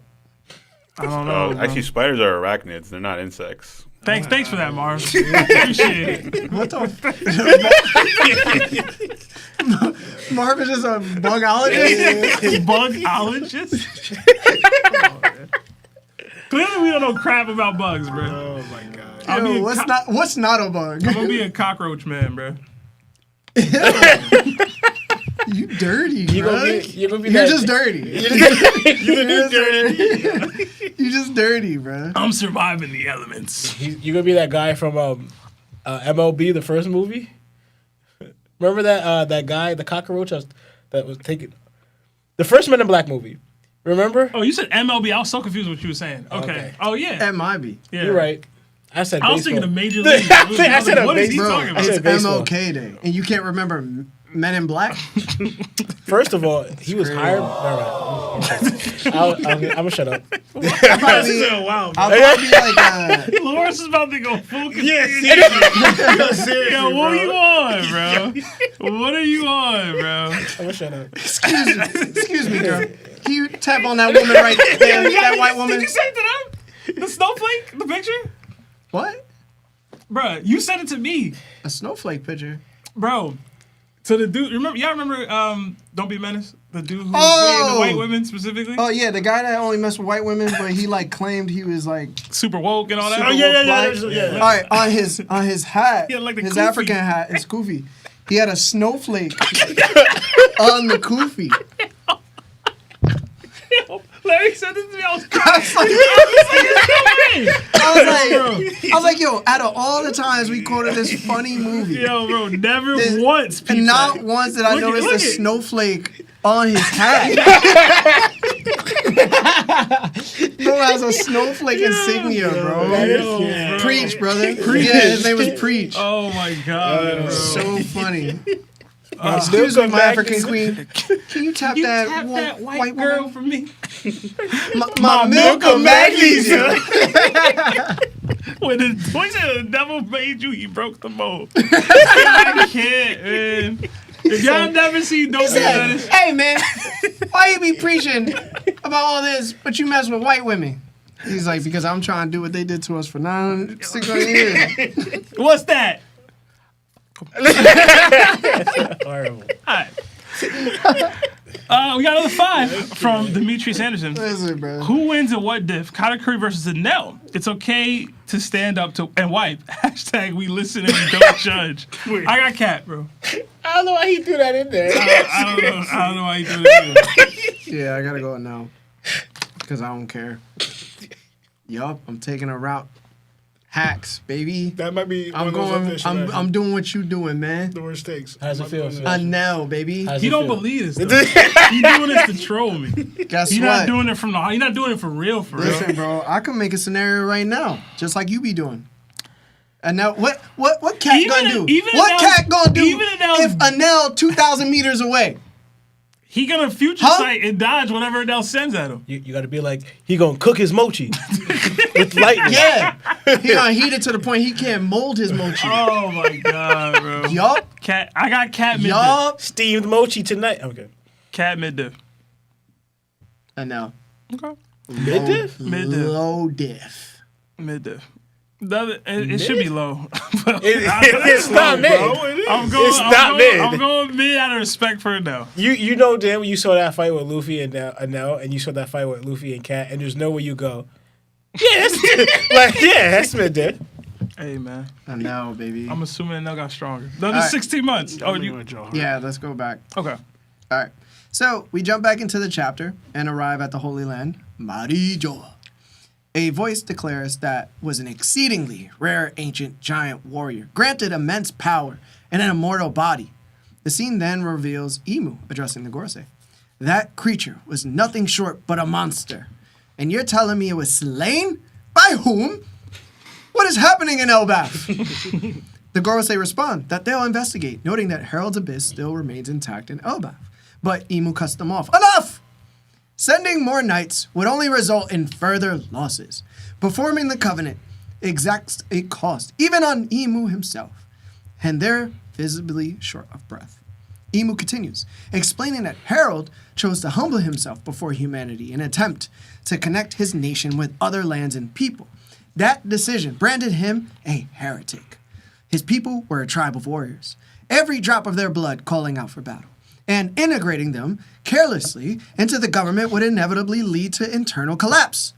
An ancient giant king who accepted the covenant was a gift unlike anything Imu would ever receive again. Herald was a king Elbaf never should have had. And this is the result. History does not lie. Our kinds are incompatible. Never forget, Elbaf is D. We then return to Oris Castle, where someone warns that news of Herald's fate will spark massive unrest across the kingdom. Loki tells Yarul that he's setting sail and taking the remaining royal guards with him. Yarul asks what he plans to do about Herald's wish for Loki to lead Elbaf, but Loki answers that the truth can't be shared with the people. They must never speak of what happened here. Yarul protests, shouting that the people will blame Loki for his father's death. Loki doesn't see the difference. They'd blame him either way. He admits he can't carry on Herald's ideals, but he can honor him in another way. With his current power, he'll avenge his father and fallen comrades. As Loki walks away with the royal guards and Ragnar, Yarul yells that he's speaking nonsense, that the world government is far beyond anything he could hope to face. Shanks and Gabon remain silent, watching from a distance. The chapter then cuts to citizens discovering Herald's body and sounding this alarm across Elbaf. And that wraps up the second half of the chapter. So, Lawrence, what did you think about this part?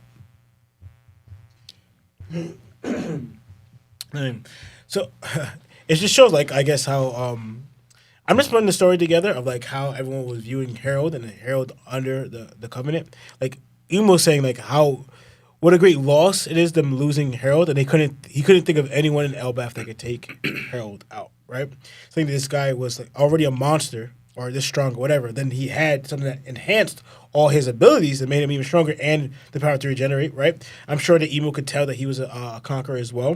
So it's like, yo, what posture is in Elba that could take him out, right? Now that's actually hyping up the fruits that it's not just Loki that's being hyped up here, but it's also the fruit that Loki ate.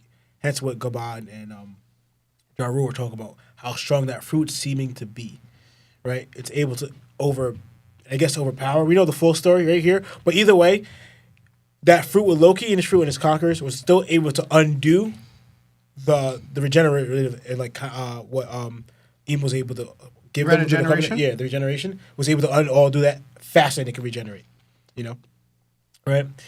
And he's going into the character or whatever about what Harold is, but also why it would be hard to get him. But this statement here, I want to jump to that Elbaf is the D, right? That made me think of, because like to me it's like, all right, he said is the D. That I don't know if you're trying to say that the D itself is Elbaf. Like, I think that's not what he's saying here. I think it's like, all right, they're D. Like, they can. So that makes me think of like, that gives me to think Nika, right? Nika was the D, and does the D family originate with Nika? I think I said something along this way back. Like I had to lose. Wait, Nika wasn't a D. They didn't say that. I know. Oh, you're just this. All right, yeah, this is my bad. Yeah, I'm thinking because if they're saying Elbaf is D, and I'm trying to get to Nika, because they're saying that their enemy are here. Like, the Celestial Dragons, their number one enemy is looking like it's the D. That they can't, I guess, just form together. Like, eventually, something's going to be undone by their alliance. It's just never going to work out because they're too incompatible with each other, right? Mm-hmm. So I'm thinking that to, like, it all goes back to, we know the Joy Boy was a great threat and everything, right? But it also talks to, like, Nika, the fruit. Right? I wonder if Nika was the origin of the D. I think I said this years back, like on the podcast, or maybe not years too much, but I think I said this a few episodes back. But now it's just, I'm reiterating it. I wonder if I'm getting more into that thought, or not confirming it, but that thought of what I'm believing that the D's came from Nika. Mm-hmm. Right?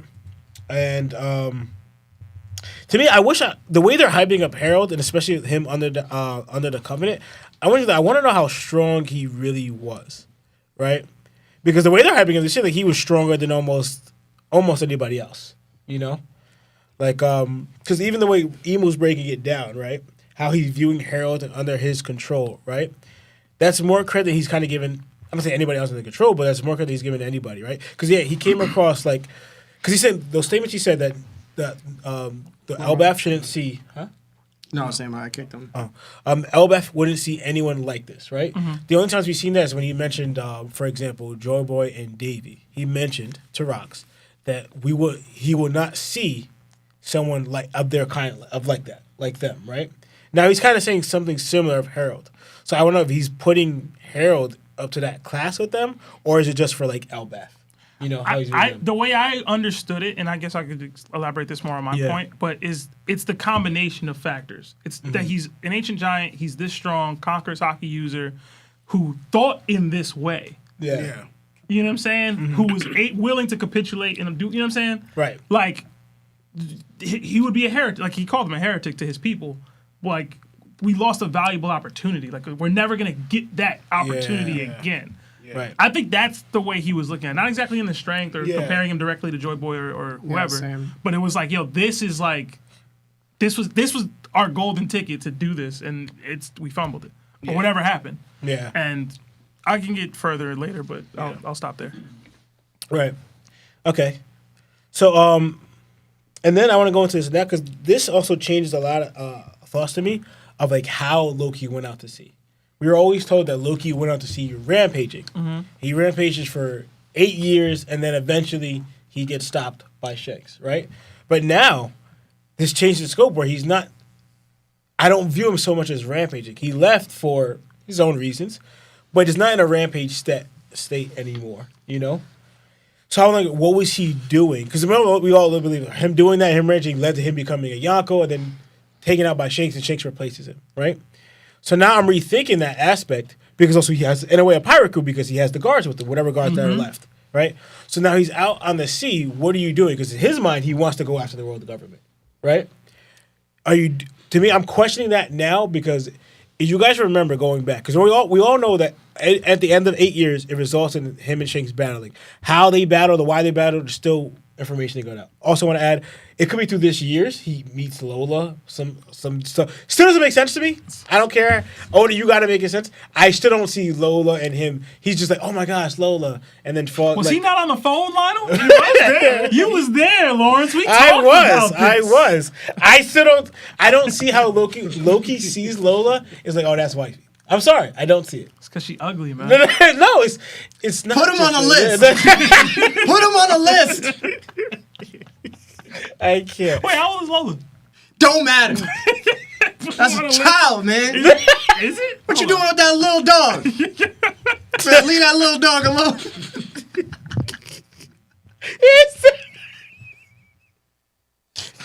I need help, bro. I remember that video. I need help, man. I remember that video. That big old dog and this little old dog. Man, leave that little dog alone. I don't know what y'all talking about. That dog was way too big to be trying to hop on that little dog. It was ridiculous. You're a victim. But anyway, right? So the reason I'm bringing this up, right? Because Hajrudin comes at Loki for something. I don't know if y'all remember this, right? And I want to know what factors into, because I'm tying it to, again, all right, well, Loki's out on sea, but it also lends into like him and Shanks classic, right? But you know, Loki's locked up, and he's trying to convince Hajrudin and everything to let him go, right?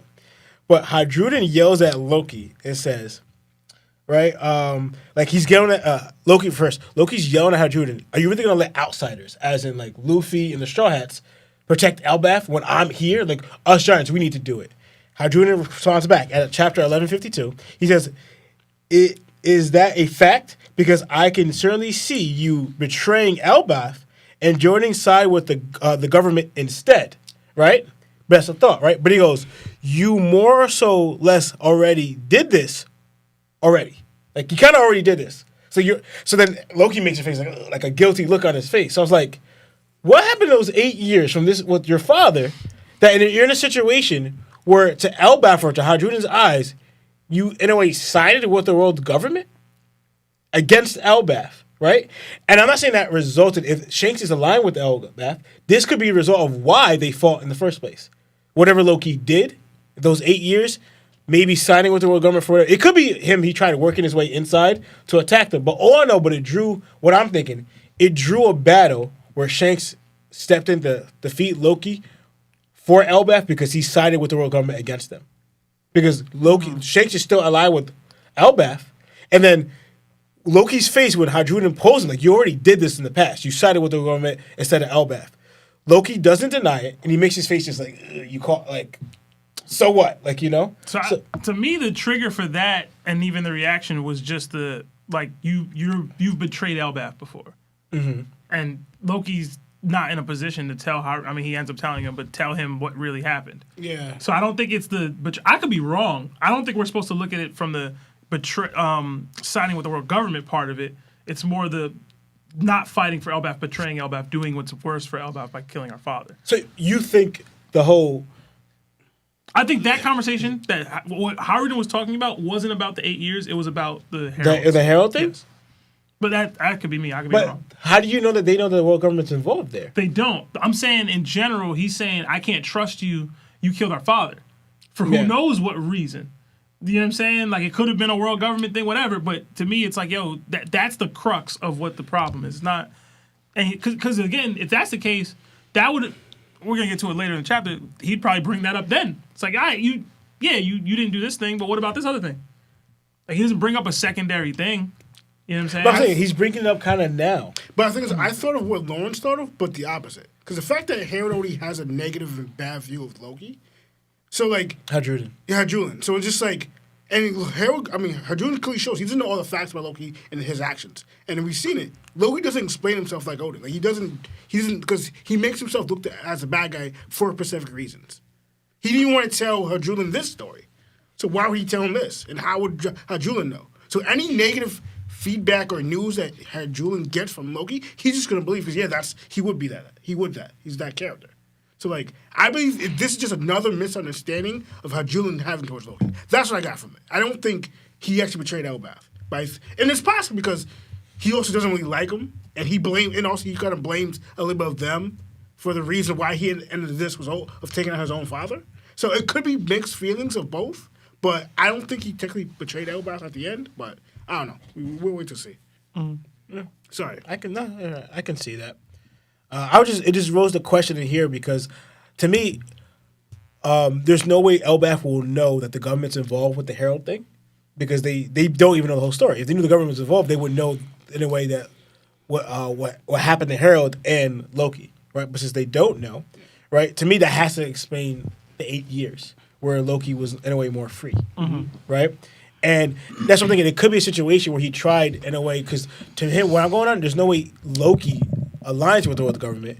He would have to be trying to work his way to get closer to the world government to take them down.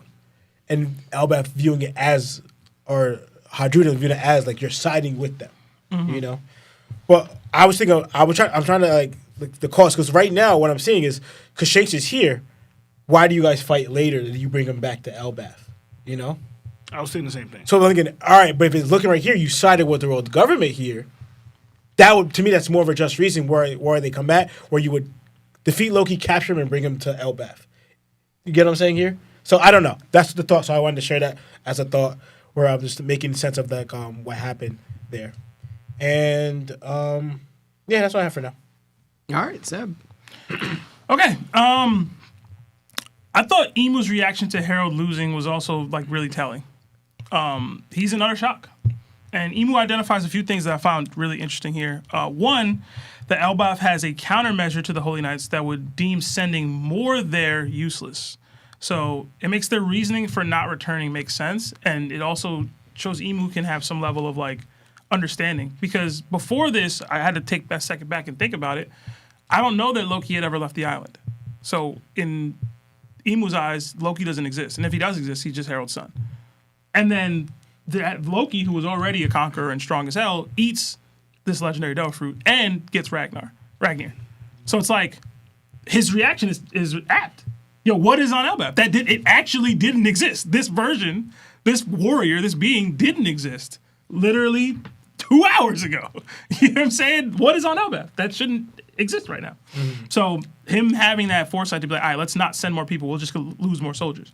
I thought that was really telling.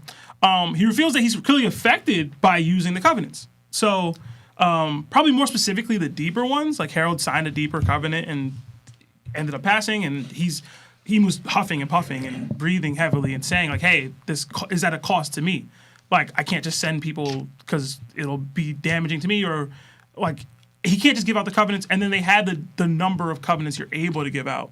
I think it was 13 or whatever. So there's a limited number, and it does have some hindrance to Emu to do this, which I do like. I know we were in the Emu's so crazy broken. I think this makes more sense and is more grounded in what a shonen story should be, where it's okay, yes, I can disperse levels of my powers out at different levels within the covenants, but it is going to be at a cost to me. So how that comes into the fold in the end is going to be really interesting to me as well. 3, the Herald was an extremely unique case. So Lawrence was just touching on this a little bit, but that his status, his strength, his ideals, and his willingness to capitulate were a once in a millennia coincidence that they were never going to run into again. And now Emu deems Elbaf incompatible, as the Giants Island is aligned with the D-Clan in some fashion that we don't really yet understand. Yet in the present day, we see a tone shift. They actively sent out people to go get Elbaf, to put Elbaf underneath their thumb with Shamrock in them, and they actively were trying to recruit Loki. Now, granted, I said they didn't know who Loki was before, but in the current day, we know Loki has a $2.6 billion bounty. And we know that he was off island for 8+ years or whatever. You know what I'm saying? So It might be longer than that. But either way. No, it's 8 years. It's 8 years, yeah. So now with the additional information that Emu's come across in the modern day, it's like, all right, I'm willing to take the risk. I know the measures now. I know what Loki's capable of. I know what Elbaf potentially has if I send Holy Knights out there. And I'm still willing to take this risk. And I was wondering what made that shift for him. Because he's steadfast in this. Yeah. We're not compatible. They're the D. And you see how he reacts to people who are aligned with the D clan. Mm-hmm. But he's still willing to do this. Now, I was wondering what it is that made this tone shift for him. Was it changed? Like, what changed Emu's philosophy? I guess is my question. Like, is it whatever's happening in the Holy Land right now? Is it the fact that Vegapunk's speech to the world went out? Like, what is it that changed for him? Is it Sabo seeing him? I don't know. So I started thinking back, and I started trying to do a little bit more research. So in chapter 1146, Gonko says, one day, the world as we know it will cease to exist. Or so we thought. But a small number of humans realized it and warned the world of the danger. And now it's unstoppable. No one can stop it. The countdown has begun. A vast war will ensue and drag the entire world into it. And which side the giants pledges their allegiance to will have a profound effect on the outcome of the war. So to me, Emu's entire double-page dialogue here made me think back to that chapter in those words. And it's probably what it is. But I thought a small number of humans realized it and warned the world of the danger. I think Vegapunk's speech is the reason. I think that now that the world, now that the cat's out of the bag to the world, I can't let the Giants play the middle. I can't let the Giants play on one side. I need that. I need that fighting force on my side because now the world at large can potentially be against me. And this is the strongest fighting force in the world on average. So I need that. And I'm willing to take the risk. I'm willing to lose even Shamrock, the supreme commander of the Holy Knights, or whatever he is, captain of the Holy Knights. I'm sending Shamrock out because I need Loki. You know what I'm saying? I need whatever Elbaf has on its side to help me. So I just think it was really, really interesting that you could go from thinking this way in this point in time in a flashback to where we're at in the modern day is the exact opposite. Mm. And I don't know. I like Emu being that kind of a pragmatist. Lawrence had the same or similar thought process to me about the giants that Loki took with him. Because I'm like, is that like a pirate crew that he just kind of had? Where they at? I'm like, where are these dudes at? Where they at now? Because they squatted, bro. If you look, they got people with them, bro. There's a clean 10, 12 of these dudes with them. Mm-hmm. So I don't know. I thought it was really interesting that Shanks and Gabon had that view, and Loki's basically saying yo, I'm going after the world government. I don't know how successful he is in that, but it could probably be why he got that $2.6 billion bounty in general. And to me, I've been asking since 4 chapters ago, where's Lola? Where's the interactions with Lola? How does that come to be? And I'm starting to think, and I talked to Lionel and Lawrence about this over the phone. Larry, you weren't a part of this conversation a little bit ago, but I'm starting to think that it's possible the crash out Loki had was over Lola. And Shanks was the only person that could stop him. And I could be wrong, but I just don't see a reason for them to fight right now. Unless it's one of those, Shanks is trying to keep the balance of the world because he knows it's not time yet. Which could very well be the situation. But for Loki to be crashing out and for Shanks to need to stop him, there should be something there. Or at least some trigger point. And that's the only plot point that hasn't been addressed really within Loki's story to me. Mm-hmm. So maybe Loki's crashing out over Lola and Shanks stops him. I think that could be stupid. But don't the timelines don't add up? I don't know. It's funny. I hit Lionel specifically to check the timelines, but because wasn't Lola supposed to be 14 or something like that when they were supposed to get married? Lola is 26 now. Mm-hmm. Yeah. 14 years ago during the flashback, she's 12. Right. If you add past 6 years, before 8 years, she'll be because I said the youngest she could be. I told Sebastian that they're trying to put her for marriage for Loki. Would be 18, the same age that Big Mom was when she had her first child. Well, when this was an arranged marriage, though. This had to be while Harold was alive. That's what I'm trying to figure out. You can't have an arranged marriage without two superior figures of the children. Are you sure it was from Harold? It could have been somebody else. Ooh. Could have been Loki himself. I don't know. He's still a prince. You can't arrange a marriage yourself. Why not? No, because that's not an arranged marriage then. That's you seeking the person out. But Lola's not agreeing to it. That's why it's arranged. No, but you're putting Loki in a position of kingship where he can make that choice upon Elbaf, and he's literally telling you in a chapter that he doesn't want to do that. But he's the prince. He's not looking to marry anybody if he's looking to avenge his dad. Remember the thing I said, though? He's going off of ideals right now that he can't live up to. Side quests, bro. He's not looking to make Elbaf stronger. He's not looking to have any type of influence on Elbaf. This had to be when Harold was alive. Harold set this up with Big Mom. When? Before he passed. But that's what I'm saying. Like, based off what we seen, Harold ain't had time for that either. Like, that was... you don't know that. He's clearly trying to connect countries together. Yeah. Oh, snap. I mean, maybe Harold made this arranged marriage. I don't know, bro. To me, I don't know that Harold is aligning with Big Mom in that way. Why not? If I'm actively trying to ally with the world government, so what? This is a contradiction. It's not a contradiction. He's trying to get everybody together. He's trying to unite the world. Big Mom's a pirate. Bastion, Big Mom Look how he looked at Rox. Bastion, did Big Mom... Rox was literally trying to take the world government out where Big Mom isn't. Big Mom is in her own little island. Did she? No. She's just chilling. Did she have government officials at her tea party, or they were undercover? Underworld people. And Stussy was undercover. I don't know. I don't. It's possible it was Harold. I just think it being Harold would be a bit of a contradiction to what Harold was trying to do. Personally. Like, that's counterintuitive to his goals. Now, Loki identifying, if we unite my kingdom with Big Mom's, it might help me take on the world government. That makes more sense to me, Loki. And if I find this woman attractive, and I'm trying to make this happen, and I fall in love with her or whatever, I can be tripping. I think you guys are tripping. Because I thought of two things. I thought of the whole, they didn't say Loki was a prince. During a time. But he's always a prince. From the moment he's born, he's a prince. He's a prince now. Harold is gone. He's still the prince of Elbaf. He should be king, or should but he's still the prince. They wouldn't name him king because he's not king. Because he hasn't got that title. He's not sitting on the throne. And it also goes into where you went there, what I told Sebastian, this possibility of why would Loki go after Lola. Okay, you want to explain it? How long has Loki been locked up? 6 years. 6 years. All right. She came to Thriller Bark 5 years ago, and before that, she went to Fishman Island.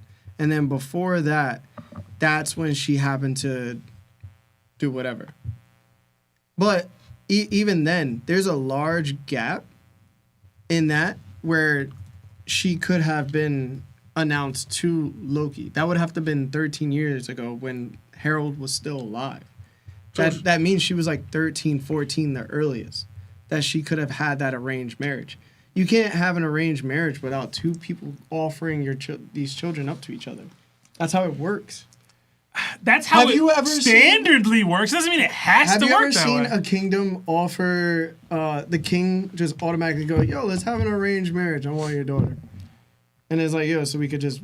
No, it's usually here's my kid. Here's your kid. Let's link them up together. That way we can have our kingdoms unite. That's always how it's been for forever. Mm-hmm. She was young, bro. I'm telling you. She was 13. I don't know, man. We gonna have to see. It hasn't been highlighted yet. That's my one pushback for real. Because I get what you're saying. Mm. But for it to have not been highlighted even one time, they would have forget. We saw all this time. Loki didn't... There's no mention of Lola one time in the flashback. I'm telling you, like I said before, it's all part of Big Mom's imagination. It was her hopes to get this thing, but it was no real interest in Loki. Just like how she said, Kaido, I gave you the fruit. Yeah. We all know she didn't give Kaido a thing. Mm-hmm. So I think it's Big Mom's in her warped mind. Mm-hmm. This is what she wanted. Anything else? No, Lionel, do you want to... I'll leave it to you if you want to highlight that other piece. No, I'll let you... I'll give that to you. All right, Lionel, we a lot of talked about why Loki would fall for Lola in the first place. And we basically joked and came to an agreement, I guess, that he fell for her because she reminded him of Ida because they both ugly. Okay. It wasn't just ugly. You gotta ideals. Bro, you can't. She's just ugly. She's also soft and kind, similar. There's other elements there, but that was the basis. That was the basis. He reminded her of his. Yo, y'all a bunch of mean girls, bro. And you said that Loki imitating his father, or had the same type of attractiveness like his father, fell in love. Yeah, you don't see it? Y'all terrible. Y'all see it? You don't see it? Y'all so on the surface. Listen, I'm talking about inner beauty here. They fell for that. Yeah. That is the opposite of surface, actually. Yeah. Y'all terrible, bro. inner beauty. Anything else? Nah, I'm done. Lionel. Terrible, Okay. bro. So terrible. I don't have actually much here because there's not really fully to go on. Because you guys all pretty much said some of the stuff I thought of. And I wasn't really fully surprised about the D thing with Elbath because of they kind of heavily linked Nika with the D's with some type of reference, but not saying it is. So I don't even know what that means. Which says the Elbath is D. So I don't know if that's like a Kazuki clan type of thing, like connection wise, or they're like heavily influenced, or it's off Nika himself and whatever that D what that D actually really even means. So I wasn't sure, so I'm just gonna elaborate. But again, I wasn't surprised. I'm like, because again, I just thought of like the enemy who they always view was Nika and Joy Boy. Mm-hmm. And then instead of the only thing I actually have is for instance, if this is tied, if the D name ties into Nika, and that's what it's all like a lot about, because that's Emo's like first foe and first enemy and whatever, and their type of beef, whatever it is. And he's saying it's from Elbath's lineage. And then you have, Joe Boy, we don't know if he's a D, but we have other people like Davy Jones and, the rest of the D family. How come the Rocks, how come Elbath doesn't have any type of, like, saying or, like, oh, that's a D? Of other, like, Rocks. You have Roger, you have Garp, all these other people. And D's with Elbath, how come they're not making a reference to it? Or, like, saying, like, or trying to, I don't know, I feel like there's how come there's no members? Yeah, or no, there's no connection more. Like, Harold and Rocks legit had a full-on, could have been a brother-brother relationship attacking the world government. And he doesn't say, like, Ray that Rocks was talking to Harold, as if Harold doesn't know what D is as well. Like, he doesn't know that part of his family lineage or Elbath lineage or history. Like, the D thing with the whole Elbath with him is, like, non-existent. So that's the big thing I don't understand. When Emo said it's like, obviously, Emo's been around for a long time, so he knows a lot more and understands what's going on because he's the one who's lived in those lifetimes, while these guys don't. And he could erase that history off Elbath, and that's possible. He could erase that, but again, he's also ignorant to a degree what Elbath is as well. So I'm like, there's so much stuff that's being said that I'm getting more confused on because I'm seeing characters here and here, and now they're connected, but and it's part of their history, yet some people don't know about it. And just like, but they know about Nika though, but they don't know about the D. And I'm like, what's going on? That's the only thing I would just like. I don't know. Like, I hope they elaborate it more and like, how come these guys don't know? Mm-hmm. So that's the only thing I would just say. I don't understand. I will say this because I posed the question in the chat, like whether Harold should have been a D-Clan member or not. If Harold was a D-Clan member, I think Emu would have had more reservations about letting him in. And I think that would have been a bigger pain point for him to become a Holy Knight and become like closer to this. Like this needed to be a reminder to the Gorosei from Emu, like, yo, they're the D-Clan. And if Harold is that, he would be the most pronounced, like the most obvious choice, I guess, here. Yeah.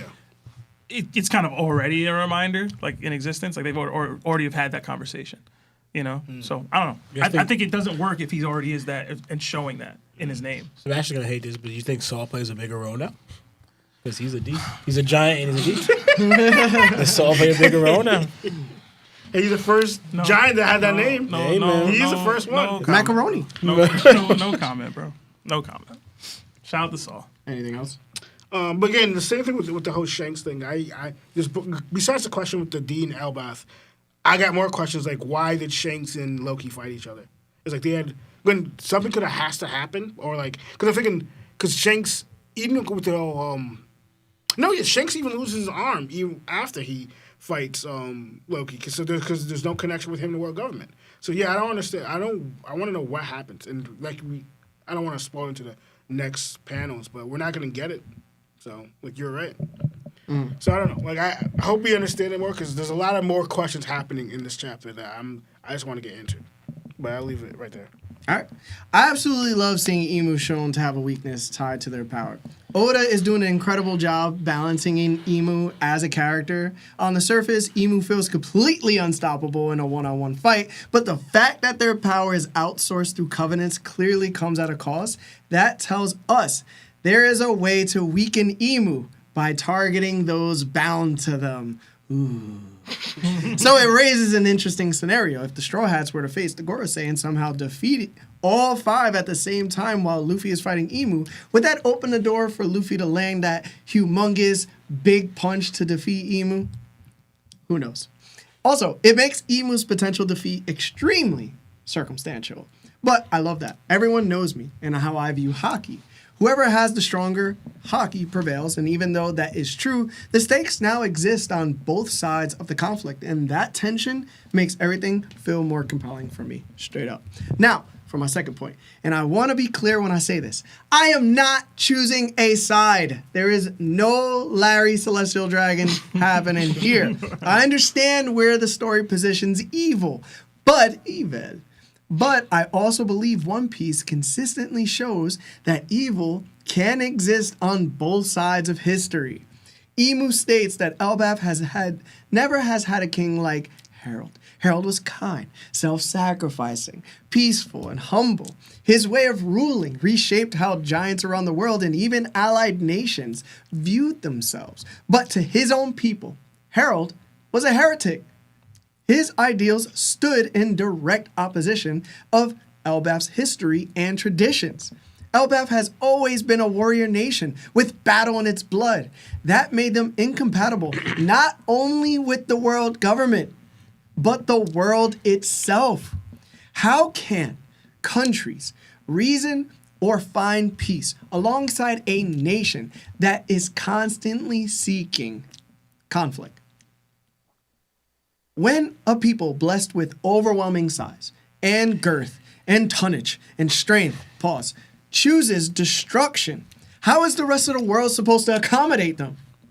Let's be real. It simply isn't possible.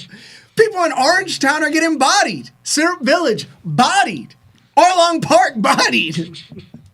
And that's where my point really lies, people. I don't believe the Giants or their history prove them to be inherently good. And yes, it does sound kind of racist, but that is the realism of their traditions. The same way, if we were to go to Jaya Island and see Calgar and his people sacrificing people to this snake god, hello?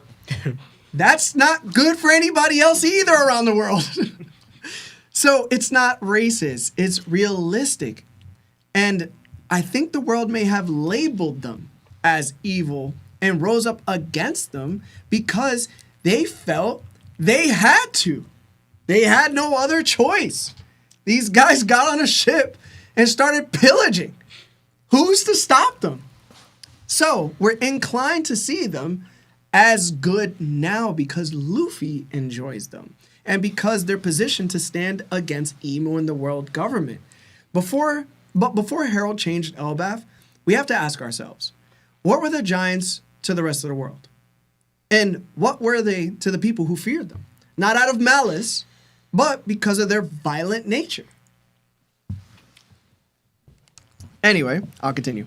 The comment about Elbaf being a D can be taken in a lot of different directions, For me, I've always believed that the D, can be inherited or even chosen by those who embody what it represents. A moment that has always stood out to me, and I've mentioned this many times, is the Sabo, Luffy, and Ace moment where Ace and Luffy go, yo, you want to be a D? And Sabo's like, nah, I'm good, yo. So I've treated that as sort of headcanon, that anybody can just become a D if they choose to embody that nature. And especially when we consider characters like Nefertari D. Lily, who clearly wasn't from Elbaf. That's my first theory. Members of the D clan could become Ds by just taking the name, not necessarily blood alone.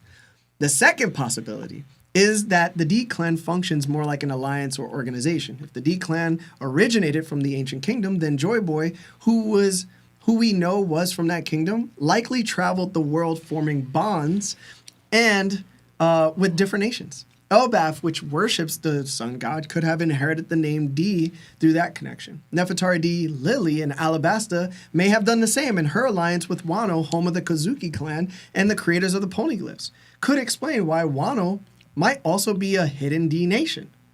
Following that logic, any land that stood as an ally to Joy Boy could be considered part of the D clan. Even Neptune and his family. Right? So, the third possibility is more literal for me. Joy Boy may have been a giant from the ancient kingdom, with his lineage tracing back to Elbaf. His size, compared to Emmett, along with the massive straw hat stored in Mary Joa, supports that idea. If that's the case, Joy Boy being a D could be tied to knowledge preserved in Elbaf. Specifically, if we all remember, the ancient Harley text housed in the Owl Library. And this is where Lino is asking, why don't the Giants kind of know about what's going on, right? These texts can no longer be read by modern Giants, but Elbaf also contains a 3,000-year-old structure that hasn't been fully explored. With the mural reveal, we know the story that has passed through 3 worlds. The first world, which we know almost nothing about. The second world, where Joy Boy and Emu existed. And the third world, which is our current world. So, I think the Giants have always had this dangerous nature. And that building that's from 3,000 years ago is from the first world. Whoever was the Vegapunk of the first world decided to come to Elbaf and created whatever language, and for some reason the Giants just can't read that language, because most likely whatever ancient Giants that existed that could use the language ended up dying out. It would explain why Wano has the Kozukis that could only write on poneglyphs, and they're the only people that can apparently do it. And if they never existed, Wano doesn't know that language either.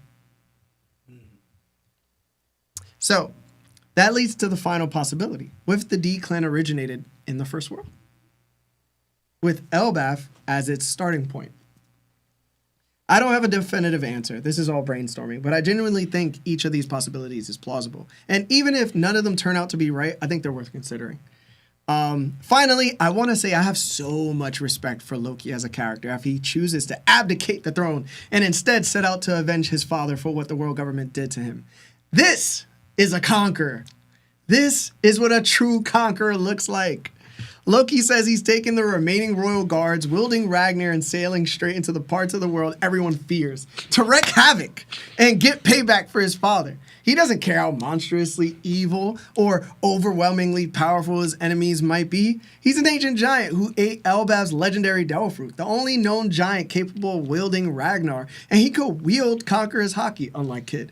He's fully prepared to show the world exactly who they messed with and to do what his father never could. That moment had me beyond hyped, bro. It confirmed that Loki is really built like that. Give me those mitts. But what elevates him even more is that what he does before leaving. He tells everyone to keep quiet. He chooses to carry the burden alone, regardless of how history treats him. Because preserving Harold's reputation matters more to him than his own image. He refuses to let his father's legacy or the progress Harold made for his people be destroyed, even though he don't really agree with it. Absolute legend. The one thing I can't ignore, though, is that Shanks and Gabon don't stop him. I was sitting here thinking like, yo, Shanks about to stop him. Didn't happen. Shanks only goes after Loki after he spent 8 years rampaging across the seas. So the question becomes, gentlemen, did Shanks move because Loki finally found Mary Joa, or because Shanks believed Loki had reached the point where intervention was necessary? Either way, Shanks remains one of the biggest mysteries in the series, right? So we have no damn idea. Yeah. Well, Shanks all about balance, so. Right. If Loki was going to set that balance off by moving too early. Mm-hmm. Because, even that, if Shanks goes to visit Loki and talks to him. Probably about Luffy. Maybe not, but. Yeah, what if, honestly, it was like, he did it in a way, because Loki's, he's going to do what he wants. Shanks like, yo, dude, you're about to get yourself, like, taken by them.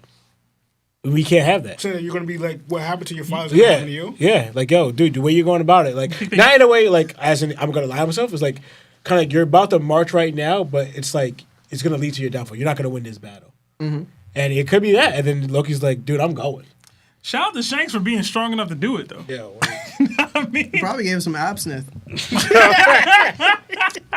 does Loki drink? We don't even know. Of course he jinx. Listen, bro. Actually, I don't know. He a pirate now. Yeah, and he a Viking. Yeah. I'm trying to see the rest of the crewmates, man. Where the rest of these dudes at? Where they at? So that's what leads to my next point, and it's my final point. Where the hell are the royal guards that left with Loki? Thank you. Were they imprisoned with him in the underworld? They weren't imprisoned with him in the underworld. So what happened to them? Did Elbaf just decide to execute them first? Are they hiding out at sea waiting for Loki to return? Were they captured and turned into slaves? Find out next time on Dragon Ball Z. No, but seriously. I really do need answers. Where are these people at? They're probably not going to show up much because just like with Harold, we didn't get any pronounced or like right-hand mans or crewmates that were like that. Yeah. But I would like it. I would like it. Yeah. But anyway, that's all I had to say. Okay. So it's 8:02. We got an hour left. So I'm going to power through this real quick, and then we'll do super chats. All right. We jump back into the chapter and return to the present timeline with Luffy. Loki explains that this is exactly why he left Elbaf in the first place. He tells Hajrudin that even back then, he knew Hajrudin would eventually hear the title Father Slayer and be convinced of it. But Loki would never celebrate the execution of his own father. All he ever wanted was to protect Harold's legacy. That mattered more to him than anything. Loki, frustrated, yells at Hajrudin and asks if he really thinks he should have told Elbaf everything. Hajrudin is left speechless. Gibbon steps in and confirms that everything Loki said is true, while Luffy looks on in silence. Loki buries his head in his hands and asks if his brother finally understands. He never wanted to dig up all of this again. Hajrudin then admits that he finally understands why Chief Yarul argued so strongly for Loki's clemency and continued to protect him. In the end, Harold chose death over being manipulated. Still, Hajrudin wants to know how the world government was able to control Harold in the first place. Gibbon offers to explain, especially since the Holy Knights are now present, but Hajrudin stops him. He says he doesn't need an explanation to protect Elbaf. What matters is action. Hajrudin removes Loki's sea stone cuffs and tells him that there is one thing they can see eye to eye on. It's their love for their father, Harold. He apologizes, reaches out, and tells Loki to get up and fight alongside him. Loki stares at Hajrudin's outstretched hand as Luffy erupts with excitement. And with that being the third part of the chapter, Seb, what did you think about this section? I did like Loki having to plea and all this with Hajrudin. As a younger brother, you know what I'm saying? It resonated with me a lot. It reminded me of Lawrence, where we used to beef all the time, and Lawrence used to snitch on me. And I don't know why, but it all got dragged back up to me in this moment. Sebastian's usual trauma dump. I know. It just did, though. It really did. I didn't think too much of this part of the chapter. I always understood like why Loki wouldn't explain this to Hajrudin. Once he made the decision to not say anything, like you kind of have to live with that decision. It's situations like now, we kind of in it now. Like I need you to free me. I still feel like there's some inconsistencies with some of the dialogue we got from Gibbon a couple chapters ago, but in general, if he was trying to hide all this from Hajrudin, it makes more sense now. Overall, I'm wondering how much of the story Hajrudin actually heard from what we saw. Like, I don't think they got all the Rocks flashback stuff, and you know what I mean? But it's like Hajrudin's already lived through Dressrosa, and he kind of knows how wild the world can get. But now you're telling me, like, yo, Pops was immortal? Like, it's like the story is crazy. Like, the story is actually crazy. You know what I'm saying? And, like, Gibbon backs it up. Like, oh, it's all true. And, like, because even before Gibbon says that, Hajrudin's just like, bro, what? Like, he's stoic, but it's like, yo, what you just told me is insane. Pops was recruited to be a Holy Knight and then somehow infected and took out all these people and you Shanks and Gabon end up having to fight him, and like that all sounds too much to believe, but you kind of have to believe it, right? In short notice. But I like seeing Luffy be all hyped about it. That was really funny to me. In general, I did think if there's one thing we see eye to eye on, it's our love for our father was great. I kind of wish they included Ida there, too. But I don't know how Hajrudin would know that he had that love for Ida. So I just kind of sucks. Like even now, like you're not seeing the full scope of your brother. Yeah. I didn't like that personally. But yeah, I'm hyped to see Loki free, bro. I just really am. Like I really, really, really am. Like I know I already scale him pretty high. I have him really, really, really high. We're gonna see how high he can go because he's already kind of nerfed right now. Like he's not at full strength, so we'll see. But I don't have too much. All right. Lionel? Same, honestly. I don't have much here. I was thinking of like Larry was kind of like a little kind of applying more and more. Larry was right about Loki this whole time. What do you mean? Because remember, I think a lot of it was like saying how like evil or twisted Loki was. Like certain things he did in the past, he showed him laughing doing it. Like he was like a whatever. And if he did it, but it's like, and he showed that he enjoyed doing it, whatever. But they also kind of imply that you're getting the character wrong, or there's something that we're missing.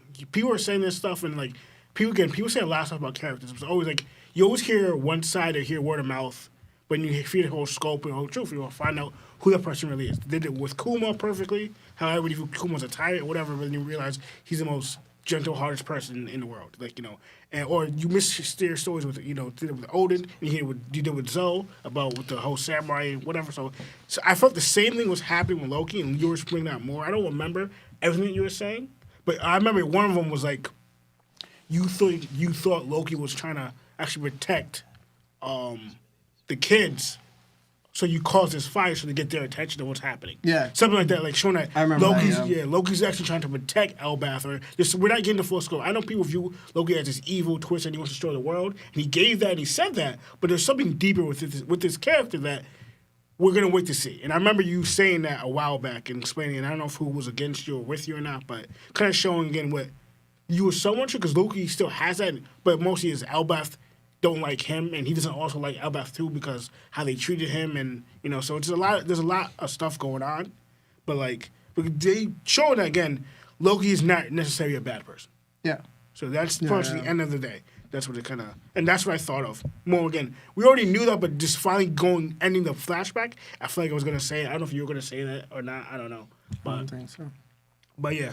But again, I do like when Oda does it, because you hear one thing, you think of something first, but just like, how Oda does things and certain characters, like certain environments, especially, it always got me too.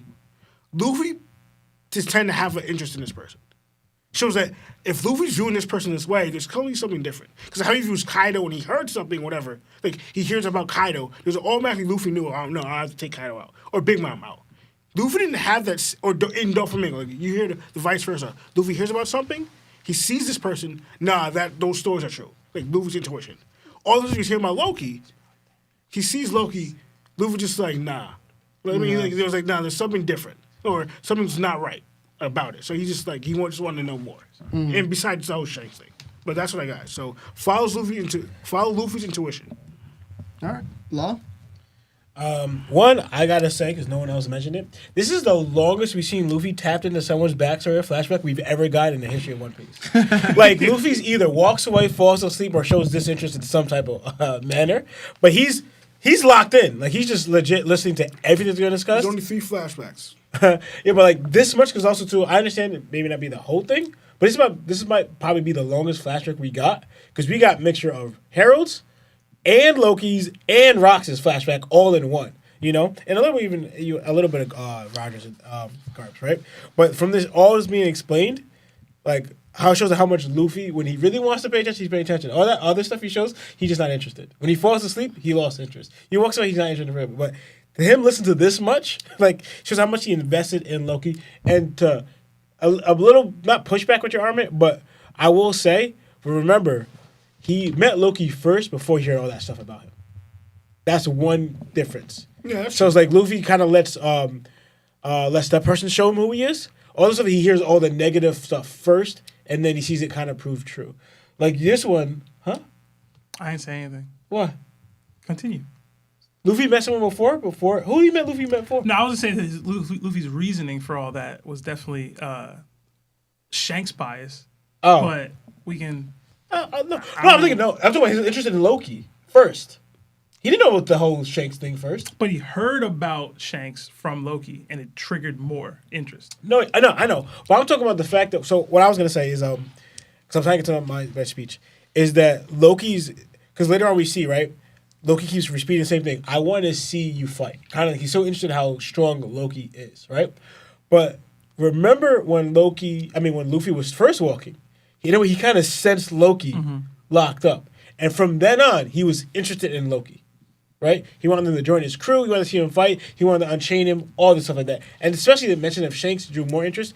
But it was from the get, he said something strange about Loki. I don't know if it's a strength or what it was, Could be a hint to my whole theory about the whole comrade, their abilities. Like if Luffy's ability is like Nika, it is kind of based off Sun Wukong, the Monkey King. Their animal friend is like their best friend, like this animal figure their best friend animal figure is like almost or just as strong as Sun Wukong. So their rival in strength. I forgot what the animal is. Huh? I forgot what the animal is. They kind of changed it. One I saw, it was a bull. It's like this crazy mythical bull. Like a shapeshift. It has crazy amount of power, right?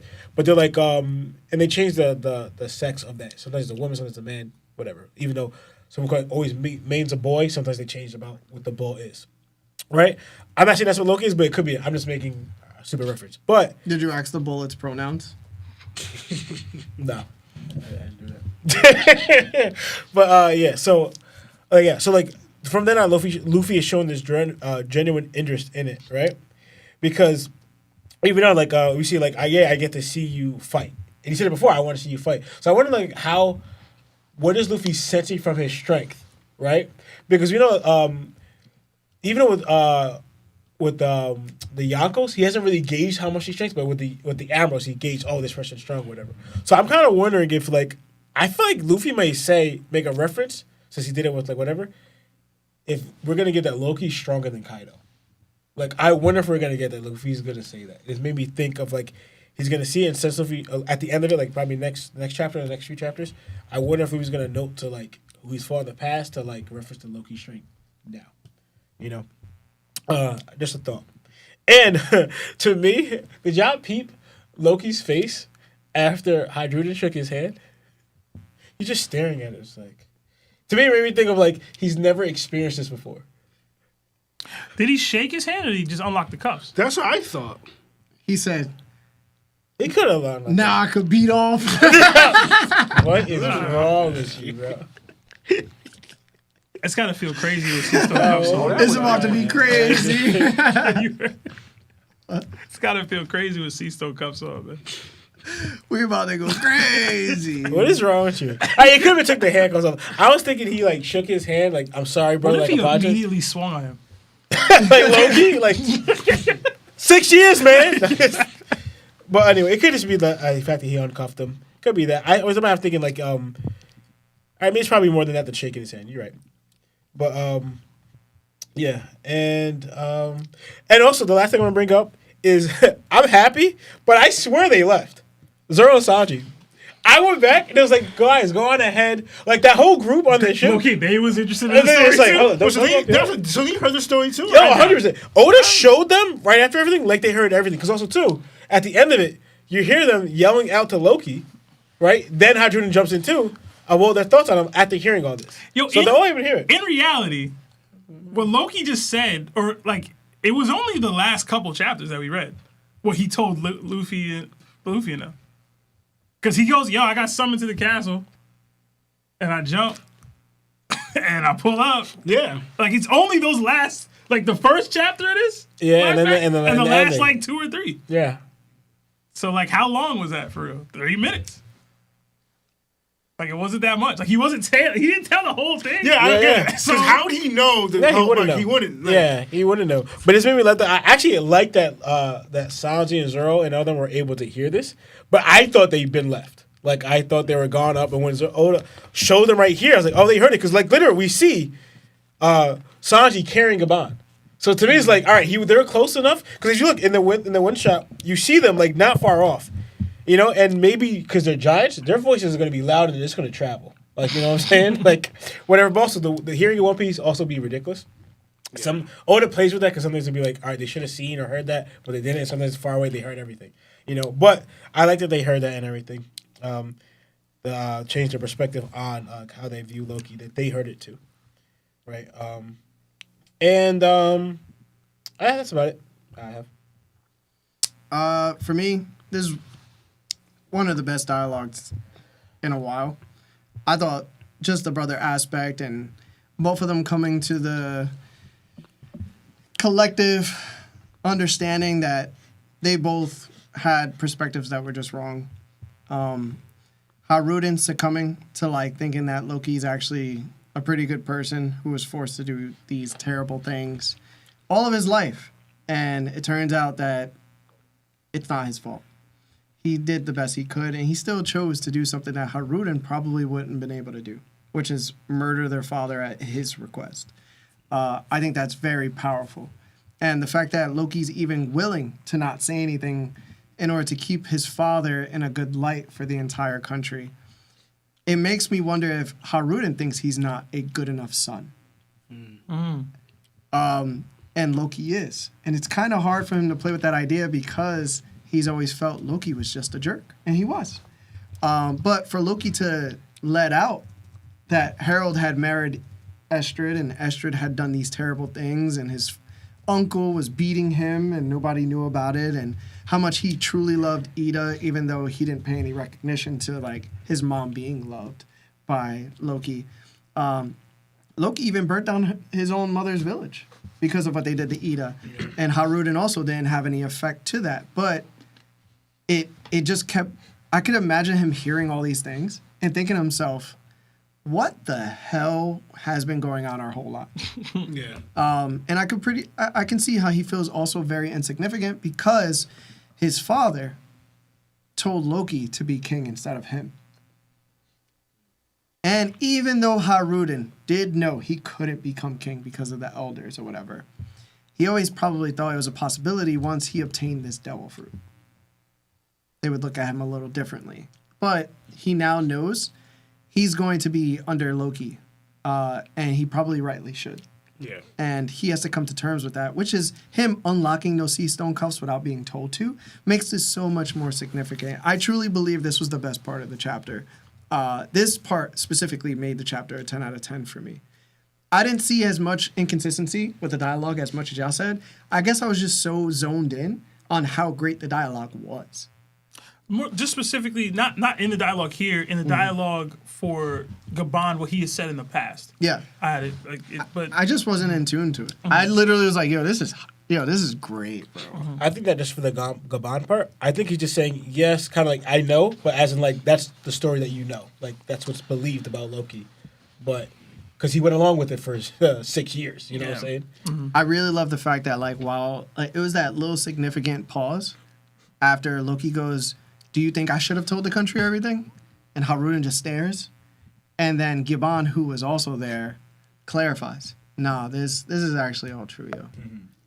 And then Hajrudin still doesn't say anything. And then Loki's like, "I hate that you had to bring this back up."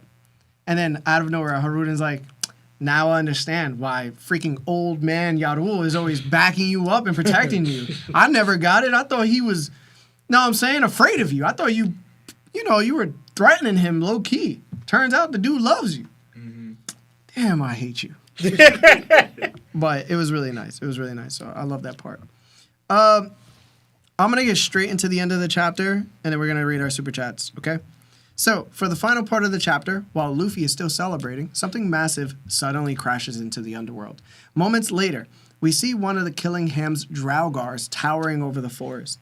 Chopper shouts that this is the same creature that we were fighting in the Sunworld, and Hajrudin can't believe that this thing actually exists. It's not supposed to. Loki sees it as the perfect warm-up. He says they'll head to the Sunworld first, and once he's done here, he'll fly up and join them. The new giant pirate warriors shout back that they used to think Loki was a real jerk, And they still kind of do.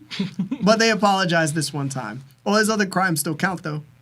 Loki tells them to shut up and move. Loki stands up and declares that he's free. He can finally move again. Chopper and Gibbon watch closely, and Gibbon urgently calls out to Chopper to help him because he's worried about his son. Chopper agrees. In the next panel, Sanji is carrying both Gibbon and Chopper. Chopper warns Sanji to be careful, and Sanji responds that he's doing his best. We then see Luffy sitting on Loki's shoulder.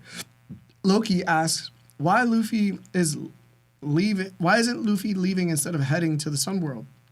Luffy replies that he wants to see Loki fight. Loki grips Ragnar and prepares to strike the Draugr. A sudden chill spreads across the weapon as Loki shouts the name of his attack, Nibelheim. He lands a direct hit, instantly freezing the Draugr solid. Luffy is completely stunned, unable to believe what he just witnessed. And with that being the final part of the chapter, Lionel, what did you think of the ending? Or do you want me to skip you? Skip it. All right. Seb? Yeah, I mean, I didn't think too much of it. The Draguar or whatever, Draguar, that thing is huge. Like, these are giant Elbaf mountain ranges that it's towering over. Yeah. And trees. Like, it's like way bigger than Loki, who's way bigger than anybody else. Mm-hmm. And the thing is huge. So I thought that was funny. I thought it was also really funny that when Loki gets his cuffs off, he's like, he's doing like the Popeye the Sailor Man stuff. I thought that was cool.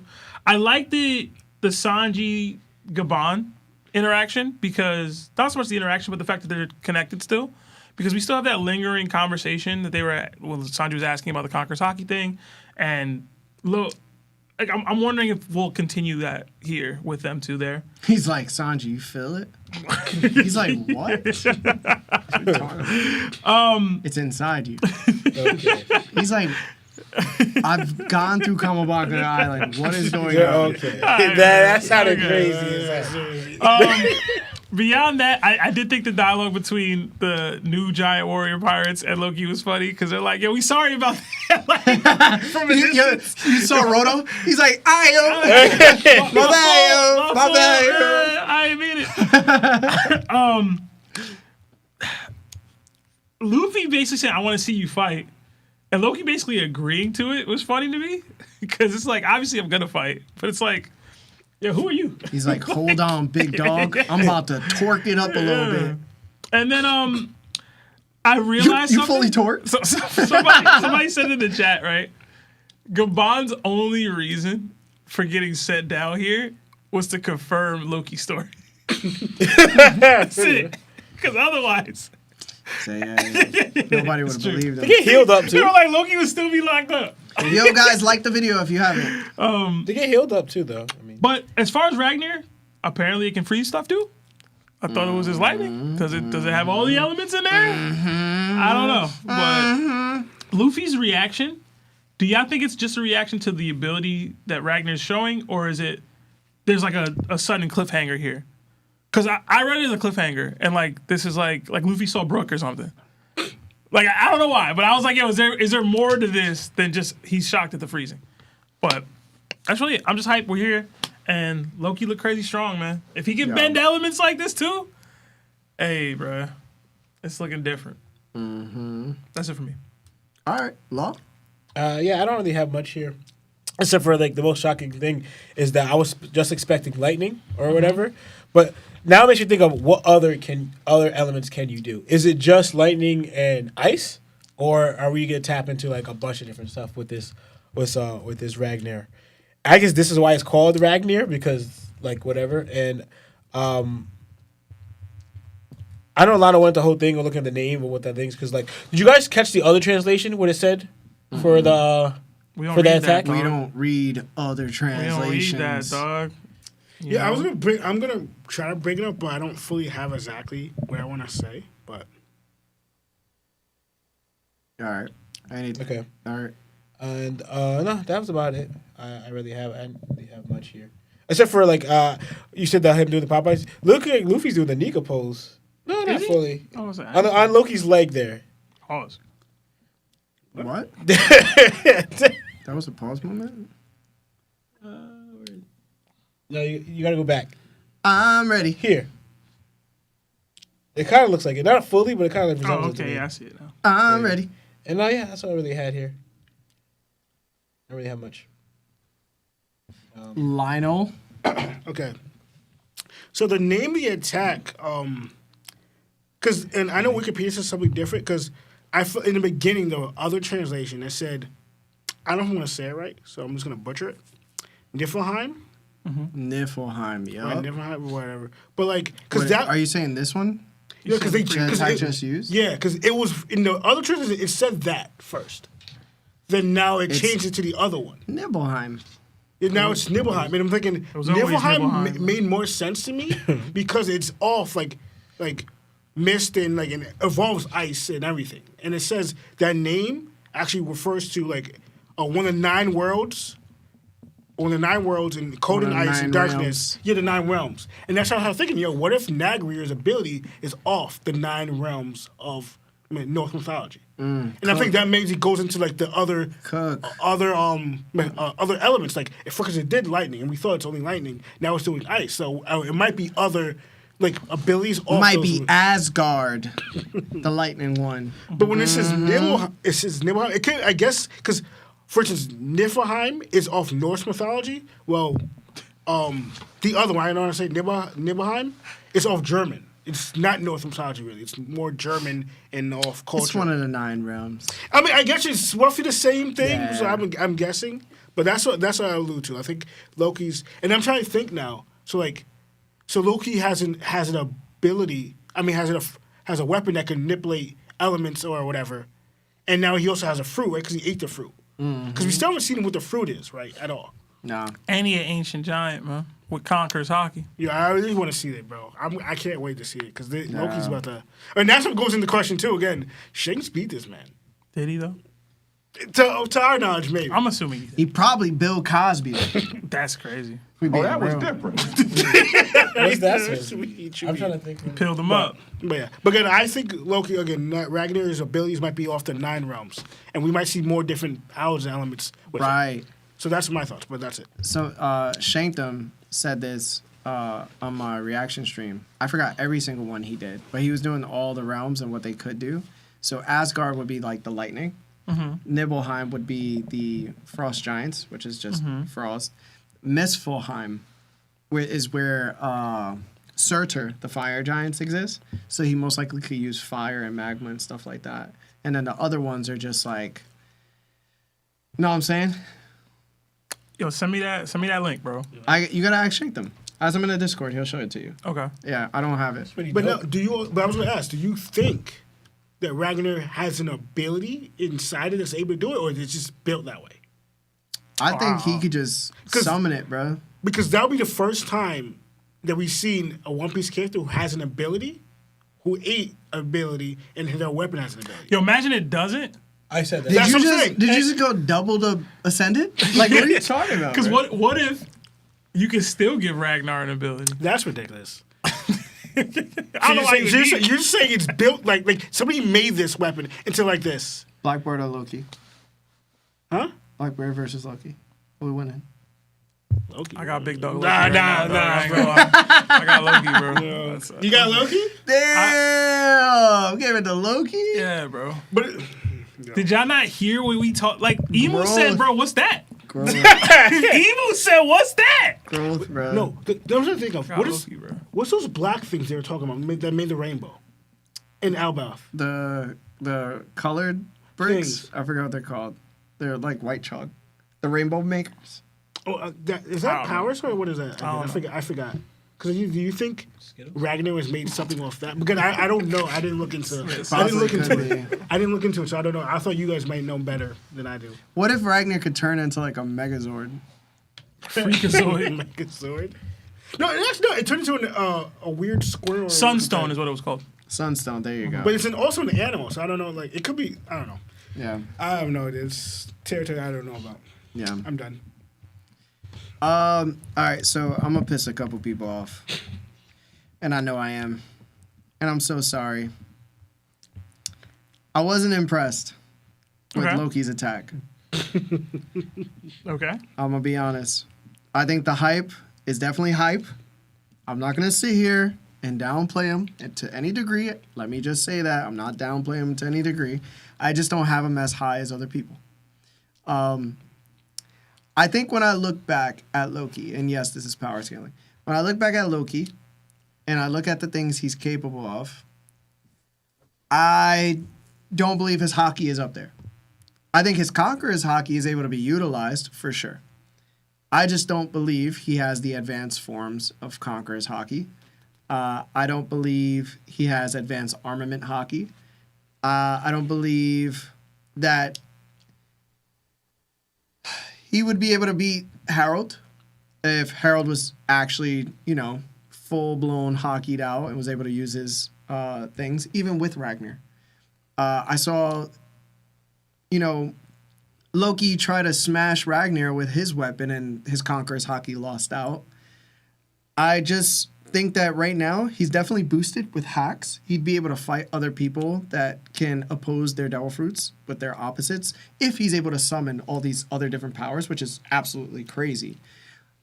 I think he's very dangerous for people that are admirals and under. Okay. 1,000%. I think he's very much dangerous for an admiral and under. Do I believe he could beat an admiral? I don't think he could beat the original 3 admirals. Straight up. I just don't. I'm a big hockey guy. I've always said it. That's true. But I do believe that if he's not able to utilize the advanced forms of these hockeys, then he's not going to be able to overpower somebody like an admiral who can contend with Conqueror's hockey users that do not use the advanced forms. So Luffy, for example, used Conqueror's hockey to kick Kizaru. He used Future Sight in order to hit Kizaru and Snake Man. Kizaru was just blocking all of it. Because Luffy wasn't at that tier yet to where he was infusing Conqueror's hockey coded attacks with armament hockey and then, hitting Kizaru out of the world. When he finally used White Star Gun, it completely decimated Kizaru. So what I am saying is I do believe that there is some type of leniency we need to give to Loki when it comes to this. And I think right now, an Admiral wins Extreme Div. An OG Admiral. But I don't have him beating any true Yonko. Shanks, Luffy, I don't think he beats Mihawk most likely. I don't think, you know what I'm saying? Like, I just don't see that happening. I think we're just all very focused on the fact that, like, he did what he did, but it was really circumstantial. Really circumstantial. I actually agree with you. And the Emu thing doesn't really hype me up too much. It's only because Emu also doesn't know that Harold let his guard down and broke through the brand. True. If Emu knew that he didn't break through the brand and he just got straight up defeated, I think Emu is definitely valid for how he feels or they feel about what happened. But right now, for me, it's like he didn't know or they didn't know. Harold let down his hockey guard and said, yo, tee off on me right now while you got the chance. And he did. So it looks impressive, but it's not impressive. And that's all I got to say. And I know it's going to piss people off, but hey, he's a better Yamato. Who you got? I got Loki. Between Yamato and him? Yeah.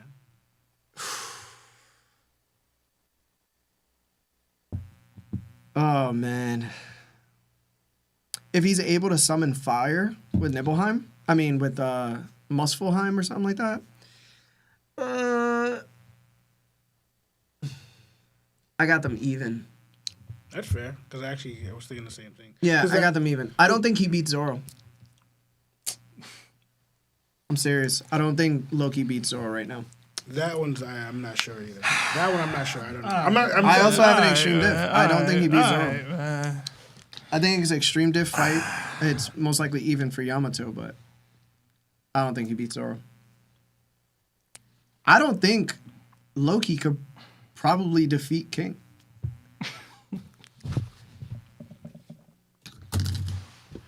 It's very serious. King with the flame on?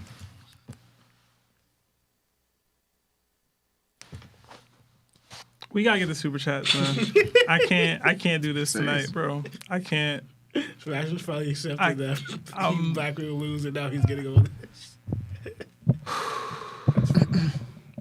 That's fine. You good? Yeah, I'm good now. That's all I had to say. I'm in awe of what just happened just now. Okay. Anyway, we got a bunch of super chats. Thank you guys. Hit that like button if you haven't already. We'll get back to these super chats. Thank you for your patience. We got 16 months at Nakama status from Young Lewis Gets Money. It says, Happy New Year's, guys. Hashtag busted open. Thank you, and Happy New Year to you as well. Another 5 from Grizzled One. Big Mom heard Luffy beat Dofi and sent Cracker a YC3. Dofi's not beating Marco. Big Mom with Perospero isn't walking away from Dofi. Stop it. I would agree. I disagree with the first part because it was said that Law and Luffy beat Doflamingo. And she was clearly wrong because Luffy didn't lose to Cracker, technically. So, but that's a whole other conversation. But yeah, I don't think Dofi technically scales to Marco personally. Another 280 from Purple Tea Popcorn. It says Shanks having panic attacks. Hashtag fraud at Conquerors. That's a little reading. That's a little rough. That's crazy. Another 5 Australian from Fremos. Y'all need to see Rob's top 30 alive. Had Kuzan as an honorable mention with Kobe and Katarina Devon. He didn't say that. I gotta talk to my guy, bro. I gotta talk to Rob. Another 5 from Jada Rude. Harold is proof if your first son is a failure, just cheat and make another one. Oh my God. Huh? Did Harold cheat? I don't think he cheated, technically. He got married. Right? I mean, he wasn't married to the first one. That's what Not cheated, though. But. That's what I'm saying. I don't know if he cheated. Another 5 from Clap to Yo Cheeks. I was rereading the mural, and I think Toki is the voice of the Half Moon since she came from complete different age to usher in Nika's awakening. Okay, that's different. I have to go back and read it. Another 2 months at Nakama Stats from Clap to Yo Cheeks. Shank's mom had the Conquerors hockey in the relationship. Hashtag limp cock. Wow. I can't with y'all, bro. Another 5 from Ali Yatusabe. Larry was happy with a fresh buff Baldy, and then Seb and Chris rage baited him for 3 hours and took his joy away. Yeah, they really did. Great worst so take annoying. stream. Another 5 from Pastor C. Do you think Hashirama could destroy a gate of justice? Yes. Another 2 from Ali Yatusabe. Luffy running up on Loki's leg mid-fight is vintage One Piece. That's pretty funny. Another 5 for Pastor C. Do you think Gecko Moria could have been a Rocks pirate if he stayed out of Wano? Sure. He kind of didn't have any real reservations on who he was recruiting over there. But I think the age is the problem. Like, I don't know how old Moria was going to be at that time.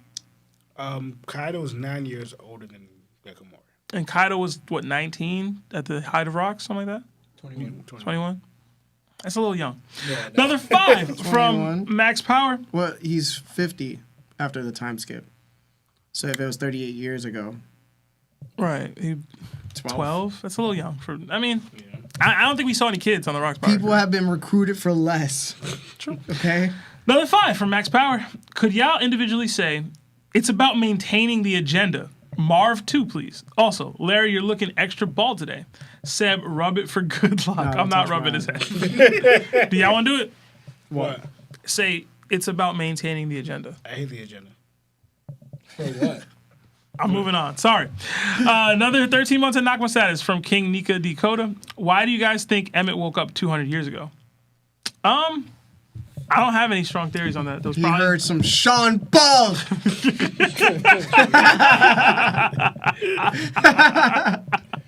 Top Musica. Baby girl.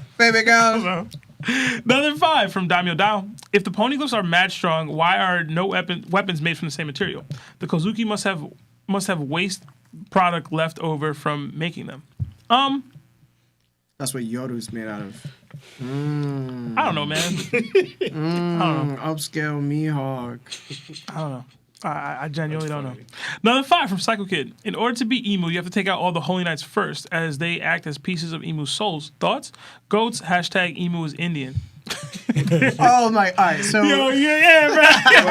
Like, he was doing the Emu voice. Like a voice. And they were saying No, I wasn't doing the emo voice. It was so racist. So I had a racist thought. I said, what if Emu had like an Indian accent? Mm-hmm. I don't know. Like, I didn't want to do it because I felt like it would have been crazy. Don't do that. And it would have been clipped.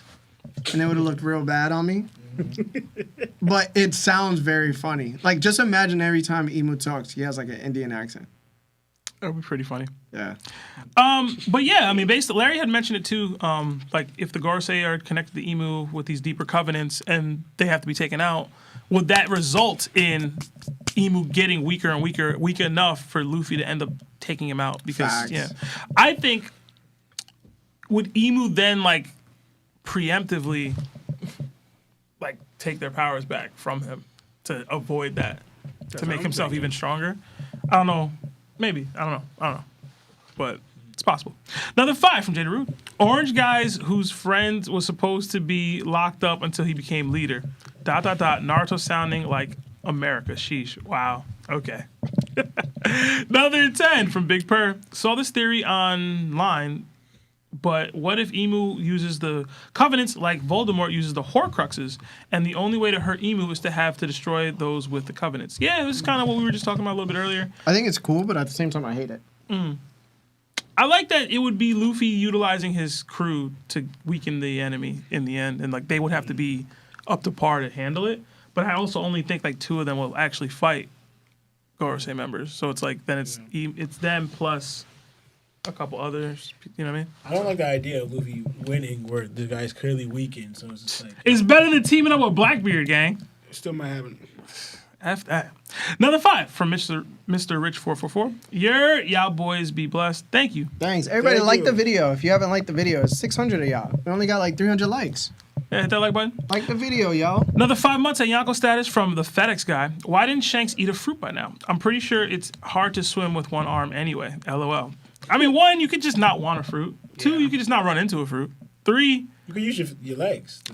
if the theory or the logic continues the trend, all the Roger pirates avoid the eating devil fruits because they know that the world is sinking.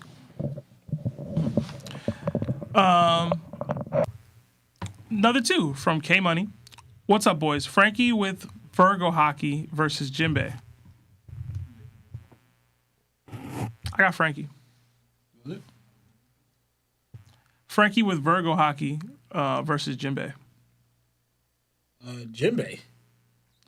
Jinbei's hockey is stronger than Virgo's. I'm going Frankie because I think he's closer to Jinbei than y'all think already. I know you're giving him a buff. I think you're tripping. Maybe. 100%. Maybe. Like I think you're tripping, bro. They both fought. What was the question? Frankie with Virgo's hockey versus Jinbei. Frankie with Virgo's hobby versus Jinbei? Mm-hmm. Jinbei, you're bugging? I'm going Frankie, man. I'm going Frankie. It's Jinbei. It's Jinbei. Virgo- And 4. Like, Okay. Virgo's hockey. Jinbei's stronger. Hockey's stronger than Jinbei's. You said Wait, wrong. I said Yeah, it you backwards. wrong. I'm just not saying. I Jinbei's agree. hockey's stronger than Virgo's. I agree. Jinbei's hockey's stronger than Virgo's. I agree. But Frankie Kid is Frankie's kid. Listen, bro, if you guys don't like the video, there's going to be a dog today that Lawrence is going to see. Wow. Wow. Okay? Wow. Just know it's not going to be a good time Wow. for that dog. We got another 5. So if you like dogs, like the video. Another 5 from T-Raw. Was working out to Vegeta quotes. Here now, 11:30. What is happening? Was working out to Vegeta quotes. Here now, 11:31, page 6. Loki tells Luffy that in Elbap's mythology, the underworld is called First World. Thoughts? I'd have to go back and read that. I don't remember that. I'd have to go back and read the official. Wait, what? Vegeta quotes and then we go into the I don't know what underworld? that was Yeah. about. I don't know what that was. It was just a precursor, I guess. I'm going to tell you right now. Those Vegeta quotes be hitting, bro, in the gym. Okay. It's like a loop? Like, There's a good video. okay. It gets you pretty hyped. Okay. We got another 5 from Mr. Rich 444. Hey, Larry Taro. I appreciate your words yesterday, dog. I love man. Hashtag Larry does care. Hashtag the crew forever. What? What? What? I'm confused, bro. I was about to say you said I love band. Yeah, I love that. The lyrics is like, It's wait. probably I love you, man. That's how you Yeah. Okay.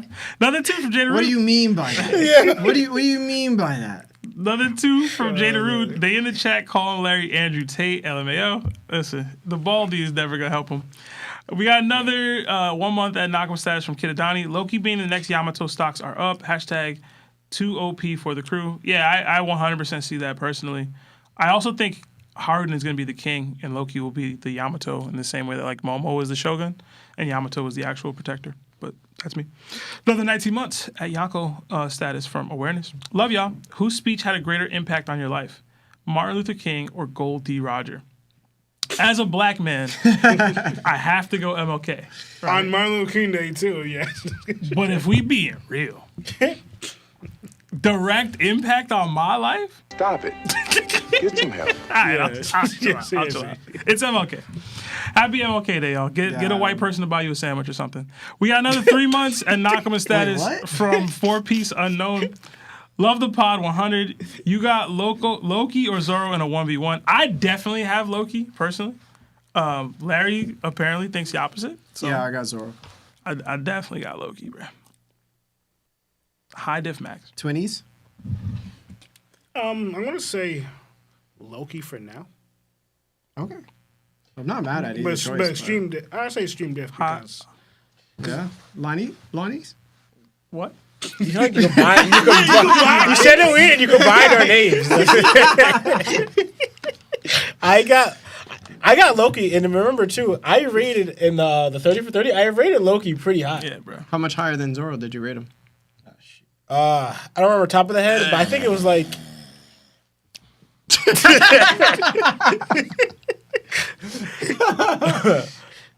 Shoot, I don't remember. Keep shooting. I think it was like, I'm gonna say like 3 maybe. 3 points. I don't remember. I gotta look. You out of your I gotta mind. look. I gotta look. You offended somebody. I'm gonna be real. I don't know. That gap higher for me, but How much higher? 6 points?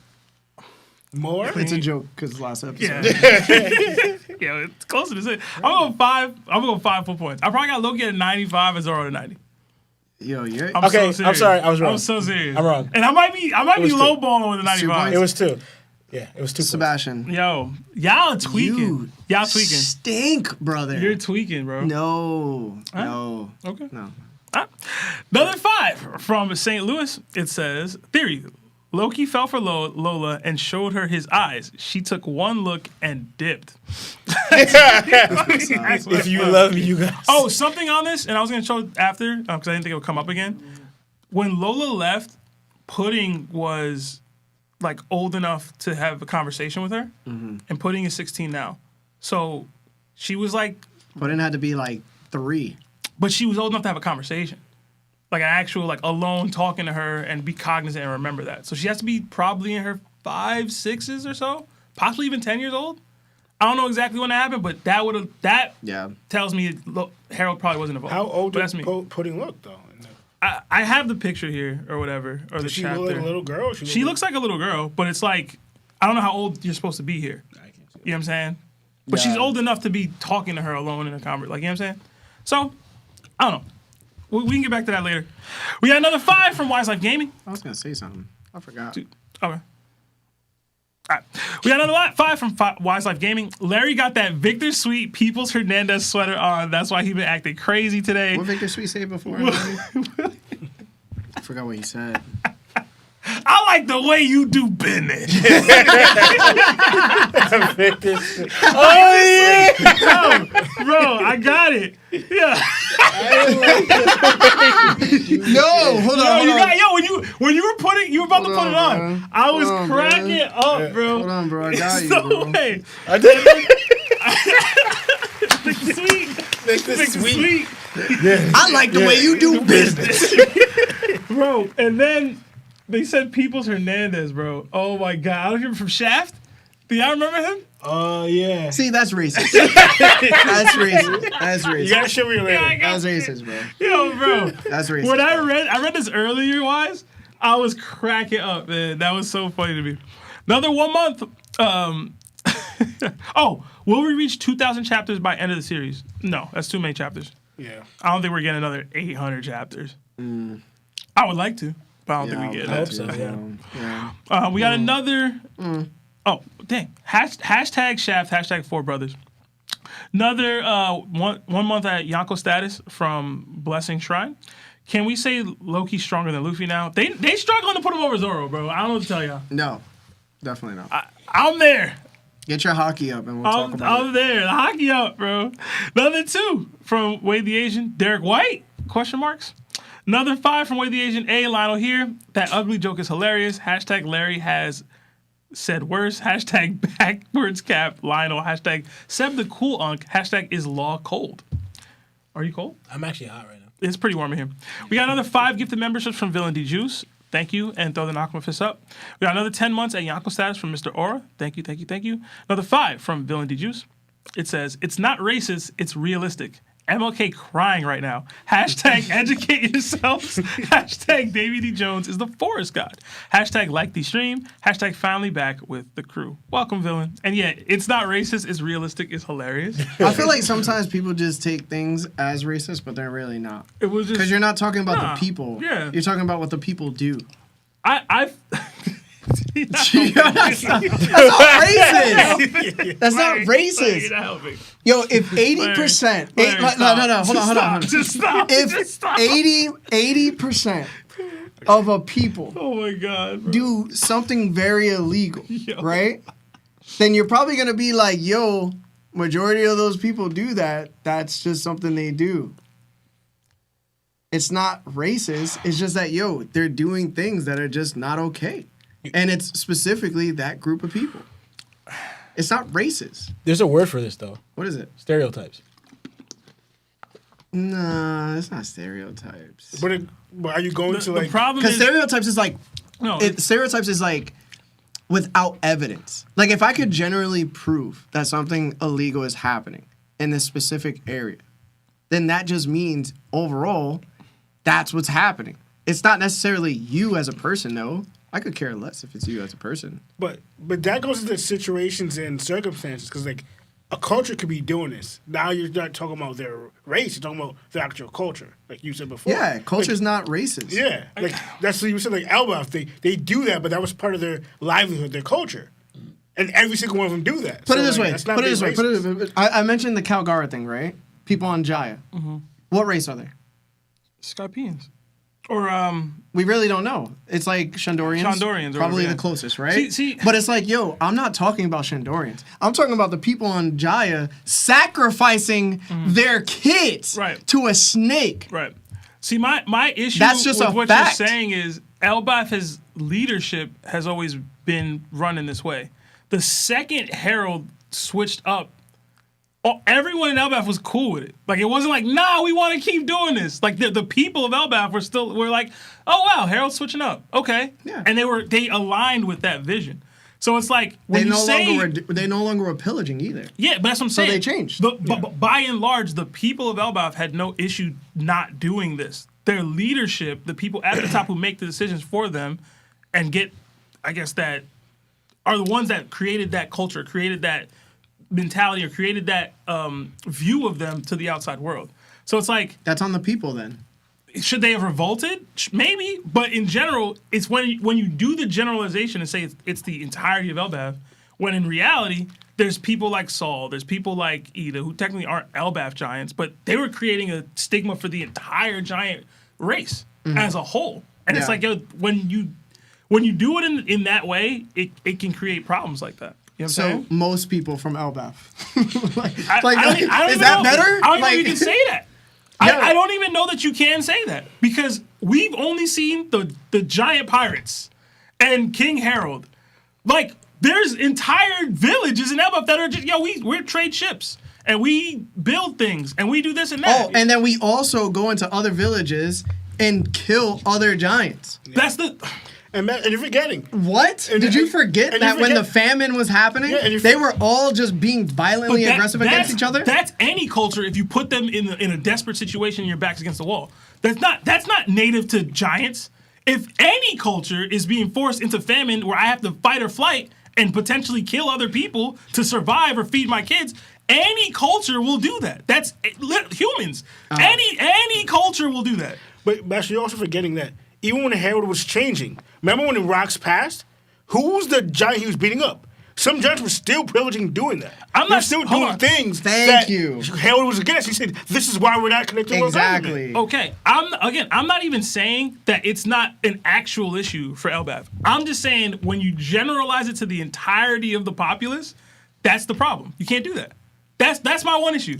I didn't have an issue with anything Larry was saying, for the most part. It's the generalization that LBAF is like this. The people of LBAF are this. When you have to account for the individual.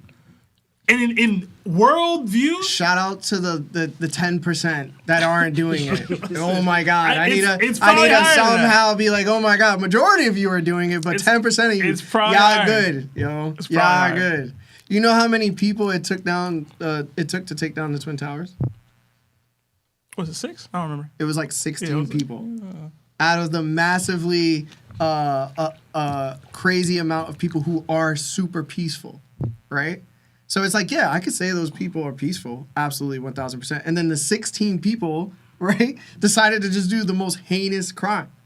So it's like, I can say, you know what I'm saying? Like, it goes either way. You gotta use a different analogy. Oh, my bad. All right, we'll move on. Another 5 from Jada Rude. What if the royal guards are the animals from the underworld some kind of way? An enemy's devil fruit, maybe. That would be pretty sick. I'd be sad for them if that's the case. Another 5 from Smooth Weeb. Hajrudin really said this doesn't erase the past. Like he didn't hear the entire story that's 100% absolves Loki. He also said Harold wasn't manipulated. Technically, it doesn't erase the things that Loki did to him that had nothing to do with this, right? Like it's Loki still terrorized Elba for a long time or whatever, right? Another 10 from the FedEx guy. Got some One Piece agenda for us. Since Ragnar can turn into an animal, does that make Ragnar a Lawrence victim? Hashtag Lawrence upscale. Hashtag Lawrence top 10 in the verse. A little bit. Another 2. You think you can't beat Ragnar? I don't harm animals like that, okay? All right. Even when they're weapon form? Another 2 from Reggie J. What's a good Nakama? What's up, Reggie? I saw you were having some issues super chatting earlier. Reggie. Another 5 from Reggie. Beans, my data was acting janky. Crying emoji. W stream. Naruto the GOAT. Love the pod and community. Hashtag no Wi-Fi lit. Hashtag Zoro a GOAT. Okay. Another 5 from Smooth Weeb. Nobody at Elbaf knows where the Nika Del Fruit. There's a Nika Del Fruit. No one has related Luffy's Nika appearance to his Del Fruit. Plus, they all think they can become Nika, so not through a Del Fruit. Okay. Yeah, that's valid. Another, I'm acting slow. Another 5 from Reggie J. Hey, Larry, calling Lionel out on his role of being the GOAT of Timeline was accurate, and that's the type of friend you need in anime talk. Yeah, man.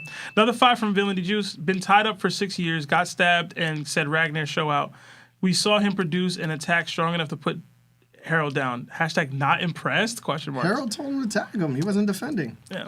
Another 5 from McDonald's. Gotta push back on Larry. Loki smashed Harold out of his possessed state when he was in his Delfruit form. Then finished him with Conquerors. Loki's greater than Admirals. Hashtag giant BBC. This is how surface level people be, bro. Another 2 from Josie Dirts. Larry, could Zoro clip Harold with hockey guard down? Yes. Another Without 5? his hockey down? Dead? He can't clip Harold down? Dead? Yes. I saw him cut a Lunarian and Another 5 from Reggie J. Whole cast is funny, including Mark. Not gonna lie, Seb is by far the most hilarious. Then Larry, but don't worry, twins. Y'all is hilarious with critical mass hockey. Okay. Another 8 months at Nakama status from Straw Hat Kobe. Why does no one wield multiple Delphi weapons? Hacks no? Well, technically only Vegapunk really knows the technology. So, right? Like it's just not a common thing. Mm-hmm. yo. Did you fart? Oh. Another 5. Okay. Well, I don't know. All right, another 5 from Reggie J. Law, tell the people about your secret Naruto merch cave. Another 10 gifted memberships from Villain. Thank you, Villain. Another 5 from Reggie J. Larry got too many haters because he has his Carfax on One Piece. Another 5 from Villain. It says, Larry, half of you is showing, and it ain't the right half for the day. Larry is evil before he overtook the 20 kingdoms. Hashtag 12 years of Nikas. Hashtag Larry is CD. And then another 2 from Jada Rude. That's what they said about the ghetto too, Larry. Hey, listen, I wasn't going to get into it, man. I wasn't going to get into it, bro. Nixon was at fault. The other two from Reggie J. Law across your arms, bro. I do what I want. I don't know if there's more super chats, like, because my computer's acting. No, there's not. Okay. From what I've seen, everything's good. All right, bet. Yeah. All right, guys. Listen, man. Thank you so much for tuning in for another fun episode. Remember, everything is just jokes. Also, if you haven't liked the video already yet, please like the video. We appreciate you so heavily. To everybody that's on Facebook, YouTube, Apple, and Spotify, we love you so much. Thank you so much for always supporting us heavily. Thank you for all the super chats. We're so sorry that we took so long to get to them, but you know, it's a full cast, so it's going to take a little bit longer to get through our takes. Thank you to Mar for producing another episode. And guys, we're going to be here next week for One Piece Break Week at 6 p.m. Eastern Time, so please be in here. Do we have a call stream? Call-in stream tomorrow, and we're going to do another hot take stream on Wednesday if you're free. Yes. Okay. Call-in stream tomorrow, hot take stream on Wednesday. Guys, we love you. We'll see you next week. My name is Larry. Law. Lionel. Seb! And this is TOPT.